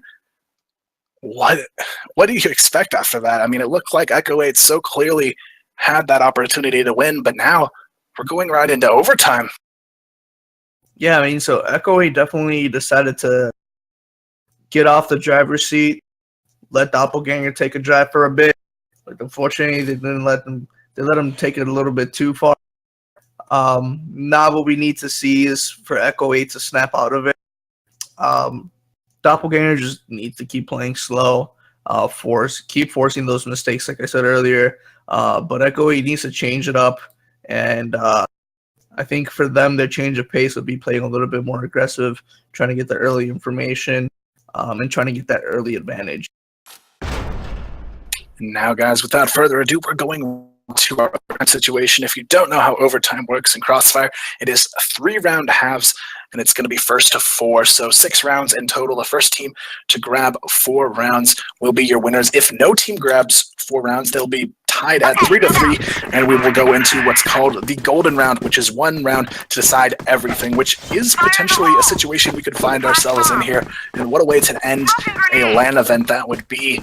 But right now, it is going to be up to one of these teams to start off this overtime on the right foot and show what they're made of. And back on the Blacklist side, their more confident side is going to be Echo 8, but this time around, reawakened team coming out from Doppelganger. 6C finds the 1-for-1. Hey, there to trade onto Aaron as well, and the numbers still sit in control of the defense, and this is a completely different defense than we saw in regulation. They already come out guns blazing, get the entries, but Rec, he's ready to make it happen on A with Stupid. They both get entries, and now it's going to be a 3v2. Nana and Zuos looking for some sort of life in this round, though. Nana, a player we've seen time and time again save rounds for his team, along with Zuos, who's been a pretty stable player of this roster as well. It's up to them to make it happen. Zuos finds one. Stupid going to be spotted behind the A-bomb side as well, and this is a potential if Nana can connect the shot, but no, Rec, he wants to shut this down. He has the fire in his eyes to take this one home and put the first round up on the board for his team, but Zuos, he's still alive and kicking here, but he knows he is in a very tight spot, 15 HP, and nowhere to go except into the line of fire of both remaining players. Just 12 seconds left. He's already exhausted too much time to make this play a reality, and Rec will shut it down with a nice triple on the round there. That'll be a very good confidence boost for them wanting to start off this overtime. Yeah, I mean, like I said, the Echo 8 needs that aggressiveness, and I mean, you have no choice but to be aggressive on the T side because you eventually have to get the bomb down or kill all the enemy team members. So I mean, the shots that they need to hit right now is something that is already in their arsenal and they know they can do. So for them, this side, the T side, can pretty much be a walk in the park for them right now. And now here we have it. Rec finds the opening. Things once again a struggle for Doppelganger to find any sort of opening. The A side's already in control of Echo 8, and now it's all about the rotations here. They do have 4 players for this retake, but they're going to have to hit some insane shots to take out a stacked 5-man hold on the post plant. So 6C, he's going to be working his way alone up Cat, but he does have some support coming behind. It's going to be a 3-man push now up Cat. 6C finds the shot with that pistol. He gets the double kill. It's looking like they could actually retake this here. Rec, though, he's still holding on. Rec does not want to go down here. He gets the double kill, and Rec has done it for his team. He's stalled the time. Now all Stupid and Aaron have to do is kill the diffuser. They have to go in and basically rush the defuse. Barrett, though, he's on it. He's sticking it. And he will be punished at the very last second. That almost scared me. I thought they may have lost it there on the ninja defuse. I honestly don't think he would have had enough time to stick it anyways. They were about to hit the 7 mark. Maybe. Pretty nuts play anyways. But nonetheless, Echo 8 finally awoken from the slumber. And unfortunately, they've awoken the beast. And now it is going to be a quick contest here on Cat. Hay, though, does manage to get 2 before going down. It's up to 6C, though. He's got 2 players to fight here. Rek, though, he's going to spot him, and 6C is not ready for that. And it's going to be a 1v1 now. Zuos versus Rek for a very, very big round. This would be match point back on the table for Echo 8 if they can win this one. And what a way it would be to keep things going. Zuos, though, he hasn't the slightest clue where Rek is right now, but Rek, he's going for the complete wraparound, and this could be exactly what they needed to win this 1v1 situation. Zuos, he has to be cautious of every angle right now. It almost makes me a little nervous seeing him put too much focus here onto just this one area, but he does finally decide to go around and check his back at the perfect time. He spots Rek, and now both players know exactly where the other is, and it's going to be pure aim at this point to decide who comes out on top. The victor, Zuos, he misses the shot, and he has the flashbang, though. It's going to be brilliantly timed along with the headshot there, and that is a huge round 1 to keep things alive. Yeah, I mean, that's actually going to be the half. Zuos just played it perfectly right there. He used the flash to bait out Rek. Normally, someone would have turned around, but Rek was expecting it as well. Unfortunately, I think that flash popped in his face before Zuos peaked, which allowed Zuos to get that frag pretty much uncontested. And there you have it, guys. That's going to be 11-10. Echo 8 still leading this by 1. Right into the second half of overtime here, and it is still a 1-round game, guys. We have the potential for that golden round to be drawn and for the entire tournament to be decided off one single round. What a way that would be for this one to end, but still, it could be decided here in the second half of our overtime as well.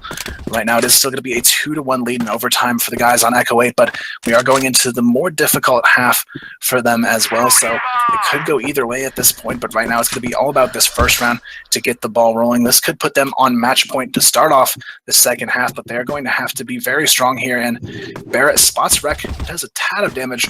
That's going to be just about it to start off the round. Still, they're looking for the opening. Nothing going to fall their way just yet.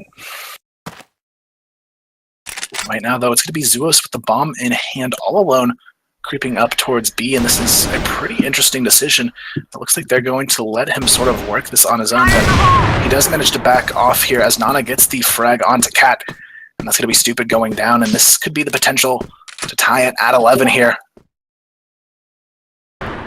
Right now, though, it is going to be a difficult round ahead here for the defense. If they can't hold on soon, it's going to be up to Superwoman to make it happen, but it's not going to go her way. It's going to be a 2-on-5 now. Henry and Aaron left to try and make this happen. Henry finds one, but there's still 4 more players alive. Aaron finds another. A 2v5 down to a 2-on-3. Henry, he's going to have to stay alive here. Aaron finds another, though. It's now just a 2v2. Nana's trapped here on Catwalk, and Henry knows exactly his position, but it doesn't matter. Aaron picks up a third. It's going to be a 1v2. Aaron going huge here, and now it's left to Zuos in a 1v2. This round has been a complete turnaround, but remember, Zuos has that bomb, and now he has the positioning advantage. He just has to make sure he peaks right at the opportune moment here, and it's going to be Henry and Aaron looking for this clutch opportunity. They know the bomb is on the site, but Aaron goes down. He gets peeked too soon. Henry not there to trade Zuos. Can he hold on and grab this round for his team? But no, Henry gets it. They win the 2v5. Henry and Aaron coming up huge for Echo 8, and that could be exactly what they need to take this one home here, Juan, as they move into match point. Yeah, I mean, I think he played that a little bit too impatient. If he would have waited a little bit longer, I think Aaron wouldn't have gone through window room just because it's such an unfavorable position to go through. It takes so much time to get up to the window. He could have just let Aaron go through. Rek would have probably followed the door as well, and bomb was planted for pretty much any position, and he could have won that round pretty easily. And now here we have it. The initial engage goes the way of Echo 8 as well, and this could be it here. Superwoman starts it off with a nice 2K there, taking down both Nana and Hey, two very, very strong players to have taken out so early. It's going to leave it up to a 3v4 to keep things alive here. It's 6C, Zuos, and Barrett. We'll see if they can make it happen. They're going to go for the commitment here over towards B, but they have to be ready. Aaron, he's going to go for this peek from window. Aaron, though, he's ready to try and stall the planter. He kills the planter. That's a huge entry advantage. This could be it here, guys. It's going to be 6C and Zuos trying to keep it alive. They take down one. Could that be it here? Zuos goes down. It's up to 6C. We've seen him do it once, but this is going to be his moment to shine. It's not going to happen, but no, Henry comes in for the win, and that will be it, guys. Echo 8, they take it in overtime here. A very, very strong match from both of these teams, though. 13-10 going to be our final score. A huge congratulations, but definitely cannot sell anything that these guys brought to the table from Doppelganger short. Just an overall fantastic performance from both of these teams. Juan, any final thoughts here? I mean, huge shout out to Doppelganger for coming in here and putting up probably one of the best fights we've seen. I mean, nice comeback from them in the second half when they should have honestly lost that half. They should have lost that game in regulation time. They strapped down, buckled their seatbelts, and floored the gas pedal and gave it to them. But I mean, nonetheless, nothing less than expected from Echo 8 going home with the win and going home with the tournament win as well. Shout out to actually both of these teams. And that is where we will leave it here for the night, guys. Thank you for tuning in, those of you who watched the tournament even just for a little bit, or if you're here all day. We appreciate you guys continuing to come out and support CrossFire as we continue to grow the competitive community and move forward together. Stay tuned, guys, though. CFCL is coming soon on the horizon. But that's where we will end things for today. Congratulations once again to Echo 8, and thank you to all the teams who came out and showed us what they're made of, and I look forward to seeing them compete in the future as well, guys. Thanks for tuning in. Have a great night.